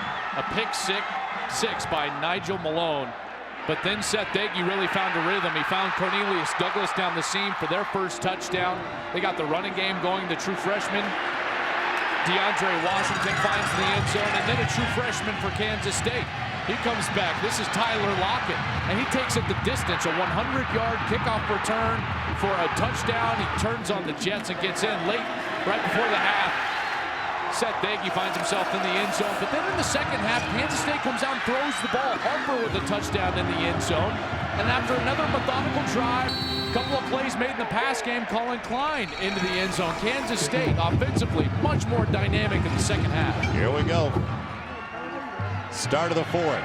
And it's going to be Marquez. Backpedaling's going to bring it out anyway. And he pays. He is the fastest on the offensive side. It didn't work that time. Our Geico quote of the game from the athletic director, John Curry, talking about his head coach. A constant in an unconstant world. Those who choose to listen, see it, it works. And that has a snowball effect. Those who didn't listen think, hey, maybe I should too. Well, it's worked for a long time. He has over 150 wins at Kansas State. One of only 2 coaches in college football right now to have a stint of over 19 years at the same school, the other being Joe Paterno. How about those names that he sits among? Mack Brown, Frank Beamer, Steve Spurrier, Bill Snyder. Well, he just celebrated, and right now the concern is with one of his players down to the ground. Man, they asked him, "You okay? Can you get up?" Yes, you saw the nod. That's good news. So back up for K-State is Jared Loomis. Loomis was the one who made the tackle. Here he comes, being blocked in. Ooh. Yeah, snapped his head back. So good to see him, but what a shot. That whiplash effect. Back to Bill Snyder. Back for his 3rd season. It's pretty amazing. With all the transfers they bring in, little shovel action. And I talked about the fastest guy on the team, needs some touches. Bradley Marquez, at least the fastest on the offensive side. He's another 18-year-old, first-year freshman. He's from Odessa. And a great athlete. He was selected in the 16th round by the New York Mets in the baseball draft, signed with them, plays in the summer as a professional baseball player, comes back here to Texas Tech in the spring and in the fall. So a sensational athlete. You can see why they try to get him touches, as there was a penalty called against Texas Tech that's going to back them up inside their own 10. So the Markov keeps it at 1st down. But now it's going to be 1st and 17. Just outside their own 6. Deggy. And safety valve is Crawford in the flat. So some breathing room, so he won't have to throw out of his own end zone. It's complete to the 13-yard line. Yeah, and just chip away. The 1st and 20, all you got to do as a quarterback, you just try to chip away in order to potentially move the chains. If you try to get it all back and 1 down, you find yourself at 2nd and 20 or 3rd and 20. So after the good kick coverage, the Red Raiders deep in their own territory.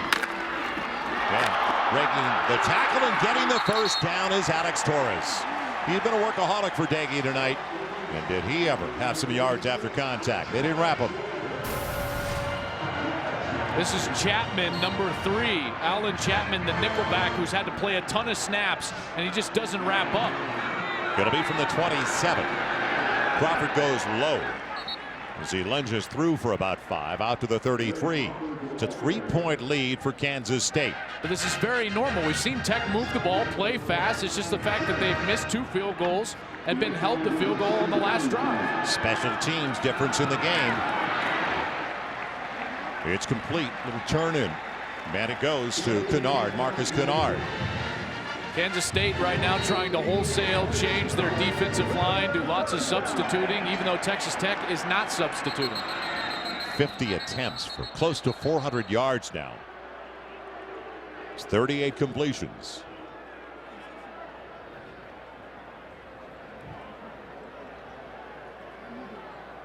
The offense substituted, and the defense did not have time to match up and clear the field. We'll replay the down. I didn't see the offense substitute. I think that's what Tommy Tuberville is so upset with, is that I thought it was just Kansas State trying to get off the field. It looked like the same 11 on the field for the Red Raiders. And that's when the umpire will get over the ball if they do substitute. So the defense has the opportunity. Deggy has it taken away. It's loose. And coming away with it is Kansas State. The opportunistic group once again. Meshach Williams coming around the corner. Another junior college player. There's 13 transfers in the 2 deep on the defense for Kansas State, and Meshach Williams, 245 pounds, just beats the tackle with speed. Mickey Okafor, and gets to the ball. Deggy a little bit careless with his mechanics. The ball goes into one hand right at the end as he's trying to release that football. Meshach Williams takes advantage. Turnover for the Wildcats. Now, how big is this? Short field from the 34. Second turnover of the game for Texas Tech.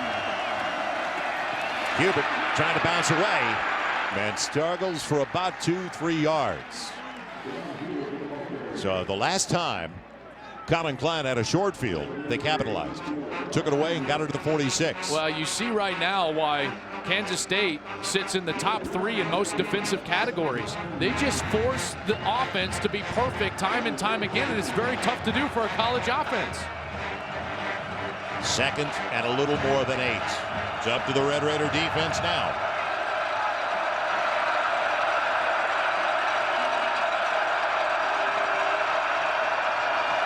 Hubert waited.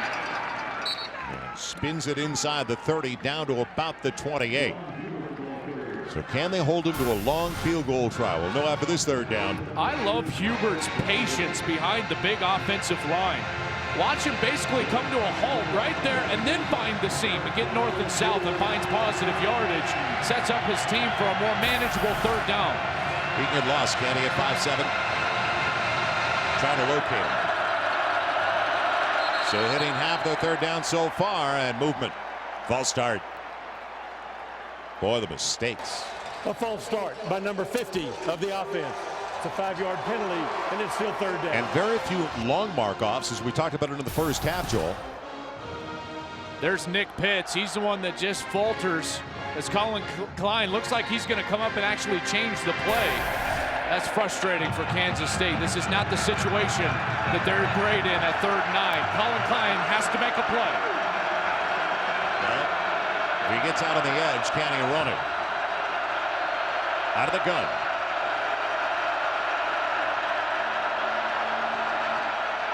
Protection starting to collapse, and he's down inside the 30. Grab from behind. And making the play, Bush, Dartwan Bush. So here comes the long field goal try, and that's really all you could ask for your defensive unit to keep it a 1-score game. Well, they haven't run onto the field yet. Bill Snyder looks like he's going to go for this. He's on the road. He's got a 4th and 5 at the 29. And will it be a timeout? He's walking down to the linesman like he's going to call a timeout. Here we go on 4th and 5.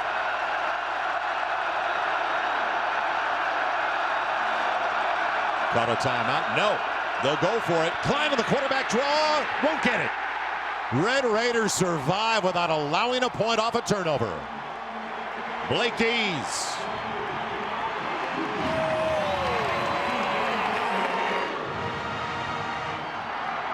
It's hard to tell if this is a designed quarterback draw or Klein just thought he had green grass.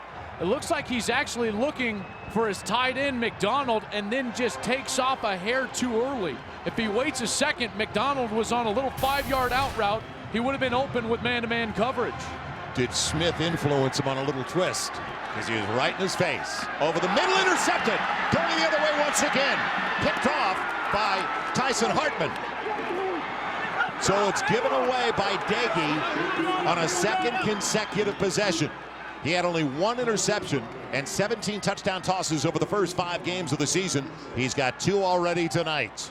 We've already seen Tyson Hartman play so well in the run game, he decides to jump a route. Watch him jump the route. We've seen him sit back how many times tonight? Let the ball carriers catch the ball and then rally up and tackle him. He finally reads the eyes. Doege stares down the wide receiver. Hartman's there for the INT. So from the 22. And left side up again. A false start by number 70 of the offense. It's a 5-yard penalty, and it's still first down. 2nd time on Hansen. Crowd affecting the offensive line and the communication for Kansas State. Left tackle just starts a little bit too early. Very frustrating. They're not built to come back from 1st and 15. They're built to stay on schedule. And it's been the 5-yard markups most of the night, whether it's offsides or false starts. Zone read. Klein breaking it at the line. May take it the distance. He's hit inside the 5. 1st and goal at the 2. Davis got over in time to save the score.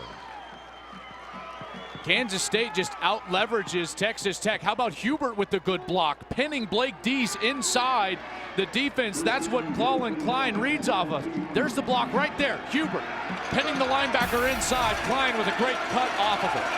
Trying to make it a 2-score game. That's 94 yards on 17 carries, right on the average for Colin Klein. Hubert trying to make a miss. And he lunges. He's down to the 1. Boy, he's stretched. And he was on top of another body trying to get it in. I don't blame him. Couple of different jump cuts. He's small. He was going backwards, and you could tell in his mind he got panicked and said, I can't take a loss here inside the 5. That's when he darted forward. But inside the 1, your quarterback's 230. It's time for a quarterback sneak. 2nd and goal from the 1. It is Klein. He should be in. Touchdown, Kansas State.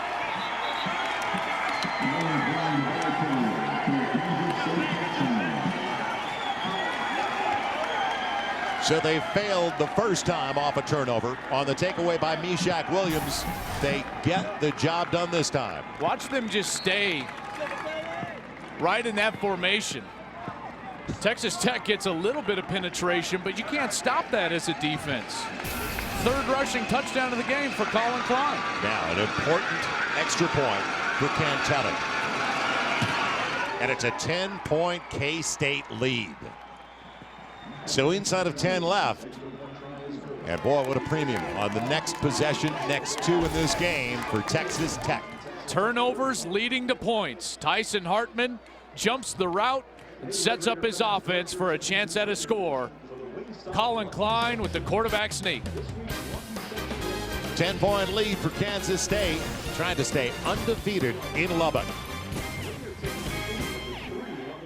Offensive unit has come alive in the second half for K-State, but Joel, the defense and special teams kept the Wildcats in it. They did early. Second play of the game. Pick 6 for Kansas State, getting on the board first, establishing yourself as a defense. They play a little bit of a bend, don't break type of style. Stop the run, be efficient, make open field tackles. You see all the white jerseys surrounding the Texas Tech players, and then the second half, they forced turnovers. The fumble from Seth Doege, and then the interception. Tyson Hartman steps in front of the pass from Doege, takes it in to about the 22-yard line and setting up a score. Tyson Hartman has been amazing tonight. 7 tackles, all solo, that interception to set up the score. This guy has done it all for them, Joel. That's our peak performance of the night. Bright guy, 3-time first-team academic. All Big 12. It's going to be Marquez. 2 yards in, and he'll down into the end zone. Time now for Academy Sports and Outdoors Game Break. Kevin Frazier, Marcus Allen. What's going on, guys? Joel, Clemson down by as many as 18 in the 3rd quarter. They come storming back. Taj Boyd to Jaron Brown, 12-yard TD. Clemson leading Maryland 42-38 late in this game. Well, Kevin, the Texas Tech Red Raider fans just heard you. There's 10 minutes left in this game, basically, and they want to come back on homecoming. Now, out of the gun. Crawford's not going anywhere. 9:45. The positive for the Red Raiders is their tempo, their rhythm, and how many snaps they can get if they click. I just think it's so amazing that a group with 13 transfers in the 2 deep can play such consistent defense. Now Doege in trouble. And he's going to throw it away. Did he underthrow it enough for a pick? Yes, he did. Intercepted. Do you believe it? David Garrett's got it. He just tried to throw it away. Seth Doege had thrown only 1 interception on the year coming into tonight's ball game. He's thrown 3 tonight. David Garrett, how about the body control? He gets 2 feet down. Good receiver. Kansas State so opportunistic with their defense. Their defense has set them up perfectly tonight. They were +2 in the turnover margin. Coming into today, they're +4 tonight. Haven't turned the ball over and forced Texas Tech into those turnovers. So 9.5 to play. Now can they chew up some clock in the process? Klein calling his own number and loses a couple of yards. This is the 3rd consecutive drive to start off turnovers deep in Red Raider territory. The 34, the 22, and this time at the 28. Bill Snyder would like nothing else than to pull about 3 to 3.5 minutes off this clock. If he could go 80 yards, you'd want 6 minutes off. But now just sitting at about the 30-yard line, he wants his offense to stay on schedule and stay on the field. They don't beat themselves. And tonight's game is a perfect illustration of the way they can manufacture things. It'll be Klein on the zone option read, weaving his way all the way to the 20. Short of the first down by 2. When you put all 3 areas together, what they've done defensively and taking the ball away, but let's not forget about the scores defensively, first in the game, early in the game, and then the special teams, the kick return of 99 yards and the 2 blocked field goals. Which that's basically your defensive unit. Remember, that's just Rafael Guidry, a defensive nose tackle that's gotten in for those 2 blocks. So that defensive unit has set up Collin Klein and these Wildcat offensive players beautifully tonight. Klein with that, so over 100 yards rushing, and now needs 2. For a huge first down, another 2 minutes off the clock. Hubert getting a block from Klein, and he's got the first down. Boy, he stops and starts as quick as you can find. I feel like they were having a tug of war in the backfield. Who was going to take the football between Hubert and Klein? It looks like Klein wants to take this ball. I mean, they're way outside of the tackle box, and right there, this is where Hubert in that vision, he's going to cut all the way back across the grain. Klein gets a block in there. Hubert goes and moves the chain, but more importantly, like you said, more time off the clock. They could seal it here with a touchdown. Up by 10 already. Trying to get more points off a takeaway. Hubert dashing inside the 10 down to the 9. And if they do get a touchdown here, it would be their 3rd touchdown off of the turnover, because the first point of the game for them came, as you mentioned, on the pick six by Nigel Malone. Texas Tech came into the game first in the conference and first in the country in terms of not turning the ball over. Only 3 turnovers that this offense gave up all year long. They've turned the ball over 4 times tonight to Kansas State. And while we said Kansas State was +2 coming in and +4 tonight, Tommy's team, Tommy Tuberville, they were averaging a +2 per game over the first 5 of the season. Klein on second at about 5. It's Hubert. And chewing up the clock. Inside of 7 to play. All 3 timeouts do remain, though, for Texas Tech. Another strength of Texas Tech's that Kansas State has taken away. They were first in the conference, 5th in the country in terms of red zone scoring, blocking those 2 field goals. Took advantage of the fact that they had drives that didn't come away with points. Now, Joel, if they can hold them to 3, with 3 timeouts on the board, you could conceivably get 2 scores. And I'm talking 2 touchdowns. If they can hold them to 3. And it's going to be movement. So it's not going to be 3rd and about 3. It'll be 3rd and 8. Tight end on the right side, McDonald. I think this is the time to let Collin Klein make a play. We've already seen him throw a beautiful ball to Chris Harper for a touchdown tonight. He's been singled up with Eugene Nebo all series long. Harper has. Harper 6'1", 225. Eugene Nebo only 5'10", 180 pounds. 6 series at the top of your screen. We talked about Kansas State and taking it away, what it's done for their average drive start. The last 3 deep in Red Raider territory. Klein trying to get outside, won't be able to turn the corner. Good play on the outside. Coming up, it was Blake Dees, the 18-year-old, another first-year freshman. It looked like they were trying to set up a shovel pass. Watch Hubert, he looks back for the ball. Collin Klein's got an option. I can run it, I can throw that underneath shovel pass. He decides to run it, but Dees, with great speed, the true freshman, chases him down and forces this field goal attempt. Trying to force Tech into 2 touchdowns now to get it. And I'm talking about the end result. Cantelli. It'll be a 31-yard attempt, and he pulled it. He pulled it left. Never had a chance. So there is a life in Red Raiderville.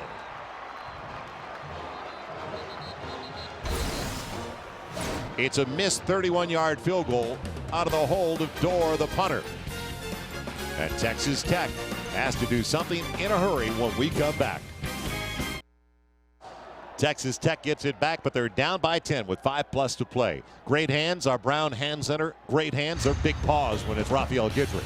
Rafael Guidry twice tonight has slipped through the field goal protection unit and gotten blocks. Really the difference in this game, because this block, which was the second, led to a little bit of a return for Kansas State. It set them up in plus territory, and they went down and scored on that possession. Their offense got 7 points out of that possession. So Guidry playing fantastic tonight for the Wildcats. And as you mentioned, either one goes, it's a one-score game for Texas Tech. They're not as desperate. Over the middle, he's got a first down past the 35. And picking it up, first catch of the night for Aaron Fisher. He has not been on the field all that often. For Kansas State, you can't get beat deep here. Do not allow a quick score. Force them to go the distance. Empty backfield on first down. Pocket holding up again and thrown behind his intended target. So Doege struggling a little bit. It was Fisher again. Thought Hartman had a chance there for another pick. It would have been his second of the half. The ball was thrown behind. If he was targeting the ball there, he could have gone in there for the pick. Now on 2nd and 10. Doege, one of the few poor decisions. We've seen picks and everything, but usually he doesn't try to tuck it and run it. Yeah, that tells me that his clock is running a little bit quickly right now. You can see it in his eyes. He's trying to go too fast. Part of his game is being patient in the pocket and allowing receivers to come open down the field late over the middle. He's kept Crawford in the backfield. On 3rd and 10. Man, underneath, coming over to help out his quarterback. It was Torres. He's been their most active receiver tonight. Moves the chains, stops the clock. Torres has been very efficient for Seth Doege and Texas Tech tonight. He really came back to help his quarterback. From the 48, Bubble hasn't worked all night. How about this time? It's complete, and he's got about 10 to Douglas. They've gone to it enough. Make it 9. Lateral pursuit for the Kansas State defense, though, keeps it from moving the chains, so the clock will run. Arthur Brown, you see the speed from the Mike linebacker position. 2nd and a yard. He's got the first down. Man, he's got Crawford. His back just circled out underneath. It's to the 29-yard line. This is the point in the field where you want to take a shot down the middle of the field. Attack the safeties, Tyson Hartman and Ty Zimmerman with that deep seam route.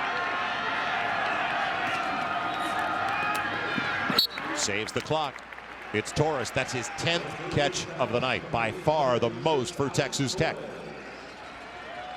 So I mentioned earlier, all the timeouts on the board for both sides.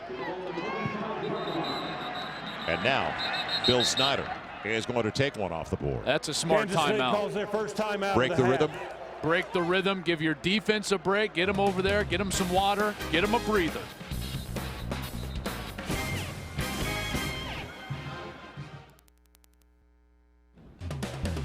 Big 12 College Football Saturday presented by Academy Sports and Outdoors. Right stuff, low price every day. Brought to you in part by Frost Brewed Coors Light, the game's most refreshing beer. And by Sprint, all football, no limits. Only from Sprint. Joel Myers, Joel Klatt, Jim Knox. Surprise. The biggest surprise of the Big 12 continues.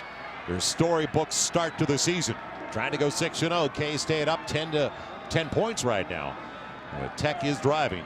With all 3 timeouts remaining, 3:35 left, and with all 3 timeouts on the board, if they can score in the next 30-35 seconds, they don't need an onside kick. 2nd and 6. Let's see their strategy, though. Keep it on the ground. Washington, their quick back. Man, he's got a first down. Just inside the 19. Pretty smart play. They know that they can move the chains with that play. The clock will stop. Then they can snap it inside the 20-yard line. Fresh set of downs for Doege.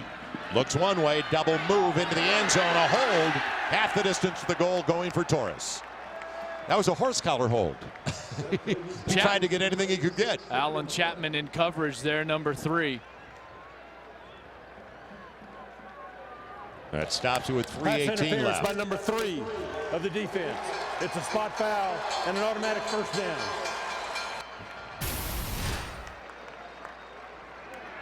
Chapman with his right arm. There's the tug on the back of the jersey. Very easy call from the official. Puts the ball at the 6-yard line. Got to do it in a hurry, though. 18 seconds away from the 3-minute mark. First and goal. And it's complete. They're moving the clock. It runs. Torres has 12 catches now. Or is that his 11th? Make it 11. Doege now over 60 attempts on the night. Which is usually an equation that you're down, you're trailing. Crawford dives. Did he get there? No. Knee down. Inside the 1. These are precious seconds for Texas Tech. He bounced down off balance. Same play. Going to run that zone read again. And he won't get there. 3rd and goal outside of the 1. More importantly, though, they're taking another minute off the clock. And because they were having to hurry, remember, it didn't give the replay booth enough time to look at that last play. They try to look at every play. The play for Crawford near the end zone wasn't able to be looked at. Fortunate for Bill Snyder. This was the 1st and goal snap you're talking about, Joel. And was he down? Yes, good call. Just used their first time out of the second half, trailing by 10. They'll look at a 3rd and goal outside of the 1. We'll start your NFL Sunday with a Fox NFL Sunday pregame show. Pam Oliver is going to sit down with Packers quarterback Aaron Rodgers, an exclusive one-on-one interview. And the guys are also going to break down how the Cowboys can stop Tom Brady and the Patriots offense. Good luck. It's all of them. Built for Tough. Fox NFL Sunday pregame show tomorrow, noon Eastern, 9 Pacific, only on Fox. So now, 4th and goal. The 4th-ranked red zone defense in the country has an opportunity to seal a victory for their team in Kansas State. Well, they need 2 scores. So it's going to be Corona. Where is Guidry? Account for him. Short field goal of 19 yards and a 1-score game with 2:32 to play. Now the decision for the onside kick because they had to use a timeout. So the long drive stalls. It's all in how confident you are in your defense, whether you're going to onside kick or not if you're Tommy Tuberville. Yeah, tonight's game on AFN, American Forces Network, broadcasting to U.S. Armed Forces all over the world. 175 countries aboard ships at sea. And thank you once again for all you do and the opportunity for us to bring it your way. Joel Myers, Joel Klatt, Jim Knox, 2:32 to play. A 7-point game. Boy, those 2 missed field goals because they were blocked by Rafael Guidry. 6'4", 300-pounder, and Joel on both blocks. He went flush up the middle, barely touched. Poor blocking by Texas Tech.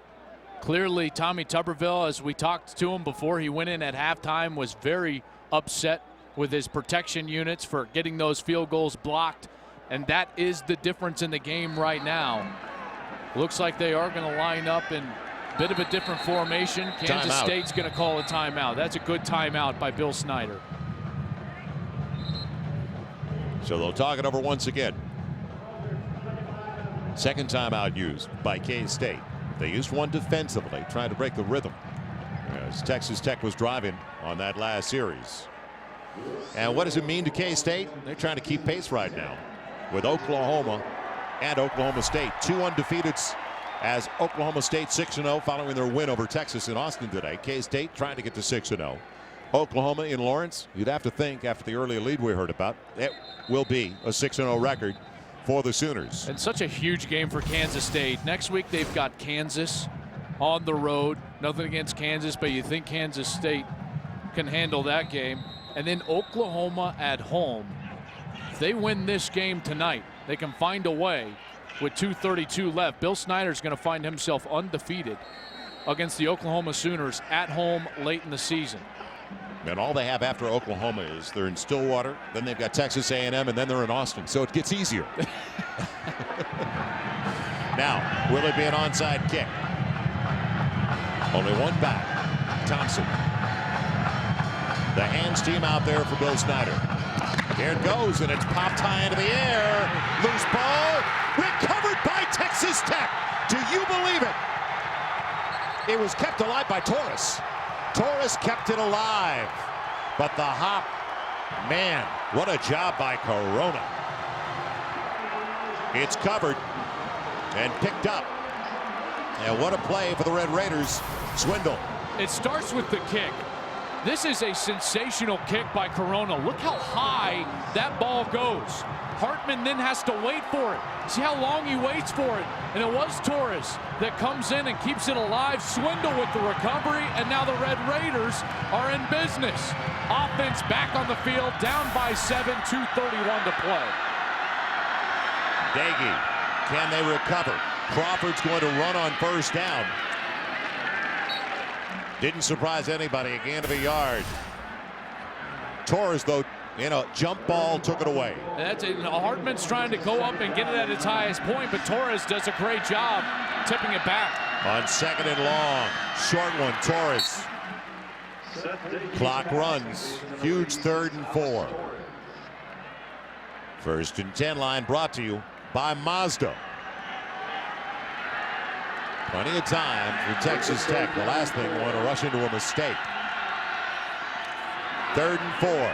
Man thrown behind his intended target. He was trying to get Ward. Ward has been very quiet. Not many touches in the second half. Well, he's been going up against Nigel Malone, who almost had his 2nd interception of the game right there. He's already got 4 on the year. Kansas State can ill afford a mistake right now. You can see him playing very smart football. They don't want to get beat deep by Seth Doege and Texas Tech. This is the ball game, basically. 4th and about 4. It's a straight 4-man rush. Doege, a lot of time, and overshoots his back. He tried to get it to Crawford. Kansas State comes up with a stop. So with 2 timeouts on the board, minute 53 to play. It goes back to the Wildcats. How about the rush? They've been out there all night long. And Vi Latui at 280 pounds just does not quit and forces Doege into a throw that he doesn't want to make. And Jolie had Crawford easily early and then went late. And all he needed was 4. Crawford turns around, he's wide open. Away from Trey Walker. It's to the midfield stripe. Timeout will be called immediately. And now 1 remaining. Oh no, Texas Tech is not using it yet. I'd use it early. There's no question I'd be calling a timeout right now if I was Texas Tech. I only say that because then you force Bill Snyder into decision if there is a 3rd and long. Whether you're going to throw or run, right. Absolutely. It'll be 2nd. Long 7. Milking the clock. And then we're going to take it down to 2 seconds or 1 on the clock. Inside of 4 seconds, there's no doubt. Quarterback run all the way, Colin Klein. And here comes the 3rd down. Now you stop the clock. 54 seconds left. It's a long field if they don't get it. You force a punt. So 1 timeout left for Texas Tech. Our Academy Sports and Outdoors Right Stuff play of the game. And it was special teams. No surprise there. And Lockett. Tyler Lockett. Tyler Lockett really sparked this team because at this point Texas Tech had it rolling and the momentum goes all the way to Kansas State because of the tremendous vision and decisiveness of Lockett. Right now he's going to cut back, find the lane, and turn on the Jets, and the true freshman finds himself in the end zone. I thought it was a completely different game after that point because that's what kept them close to Texas Tech, who clearly had the momentum. So now 2 yards away from a win. Convert on the 1st down, and it is over. There's no doubt this is Colin Klein territory right now. He is not handing this ball off. He doesn't even have Hubert in the backfield. It's only Wilson, the fullback, and he's following Wilson right side. It's over. Colin Klein and K-State have the win and the 1st down. That was easy. Wow. Too easy on 3rd and 2 in that crucial spot. Let's remember Tommy Tuberville has a very young defense over there. They're not very good against the run, but Bill Snyder brings the Wildcats in and ends a 5-game losing streak to Texas Tech here in Lubbock. Haven't beaten the Red Raiders since 2000. And the clock winds down on a 6-0 start for K-State. So the surprise continues for the Wildcats. No one could have anticipated at the midpoint of the season, basically, they'd be undefeated, Joel. And how about the 4 quality wins in a row for Kansas State? On the road for Bill Snyder against Miami, the game in which Ja'Cory Harris came back after the suspension, they beat him. They come back, Baylor. Robert Griffin III, he's getting all the hype. Kansas State beats him. Missouri comes to town. Kansas State beats him. Kansas State goes on the road, face a very good Texas Tech team who had only lost 1 game. They beat them. And for the 5th time in Bill Snyder's career at Kansas State, they are 6-0. And I like the word you used in particular, beat them, because they don't beat themselves. They do not beat themselves. They force you to make plays. Bill Snyder is one of the greatest college football coaches in history. The turnaround at Kansas State early and what he's done now in his 2nd stint with the Kansas State Wildcats. Phenomenal. Let's join Jim Knox. Knoxy. All right, thank you, Joel. Coach, congratulations. You told me at half, if you didn't get more than 95 offensive yards in the second half, you might as well go home. Well, you got 246 total yards of offense in the second half. You got to be extremely pleased with the way your offense opened it up and performed. Well, we had a couple of possessions down here going in that we could have put the ball game away with our offense after our defense did a great job of getting turnovers, and we didn't do it. So I'm pleased with the 240 yards or whatever it was, and I'm pleased that we scored some points, but I'm not pleased that we couldn't get the ball in when we had a chance down here to put the game away. And something you said you're pleased about is the defense. You know, Seth Doege going into the game, only 1 interception. You guys picked him off 3 times tonight. Well, I thought, you know, we started the ball game that way and got the return. We've done that, I think, 3 times now in 3 ball games. Very early like that. I'm awful proud of our defense. They had, I don't know how many snaps they took, but it had to be 100 plus. And our defense was, I mean, we were tired. There's no doubt about it. But I'm proud of them because they fought back, they played, they made some plays when it was made a big difference. And we did some good things. We were inconsistent in every facet of it, but we did some good things in special teams that made a difference. The kickoff return, a lot of it was good. Way to go, Coach. Congratulations. Appreciate the time. Joel? All right, Jim. Well, they're making plans right now for the ticker tape parade in the Little Apple of Manhattan, Kansas, after this upset.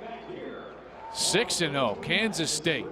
Wasn't quite 100 snaps, it was 96, but he was right on.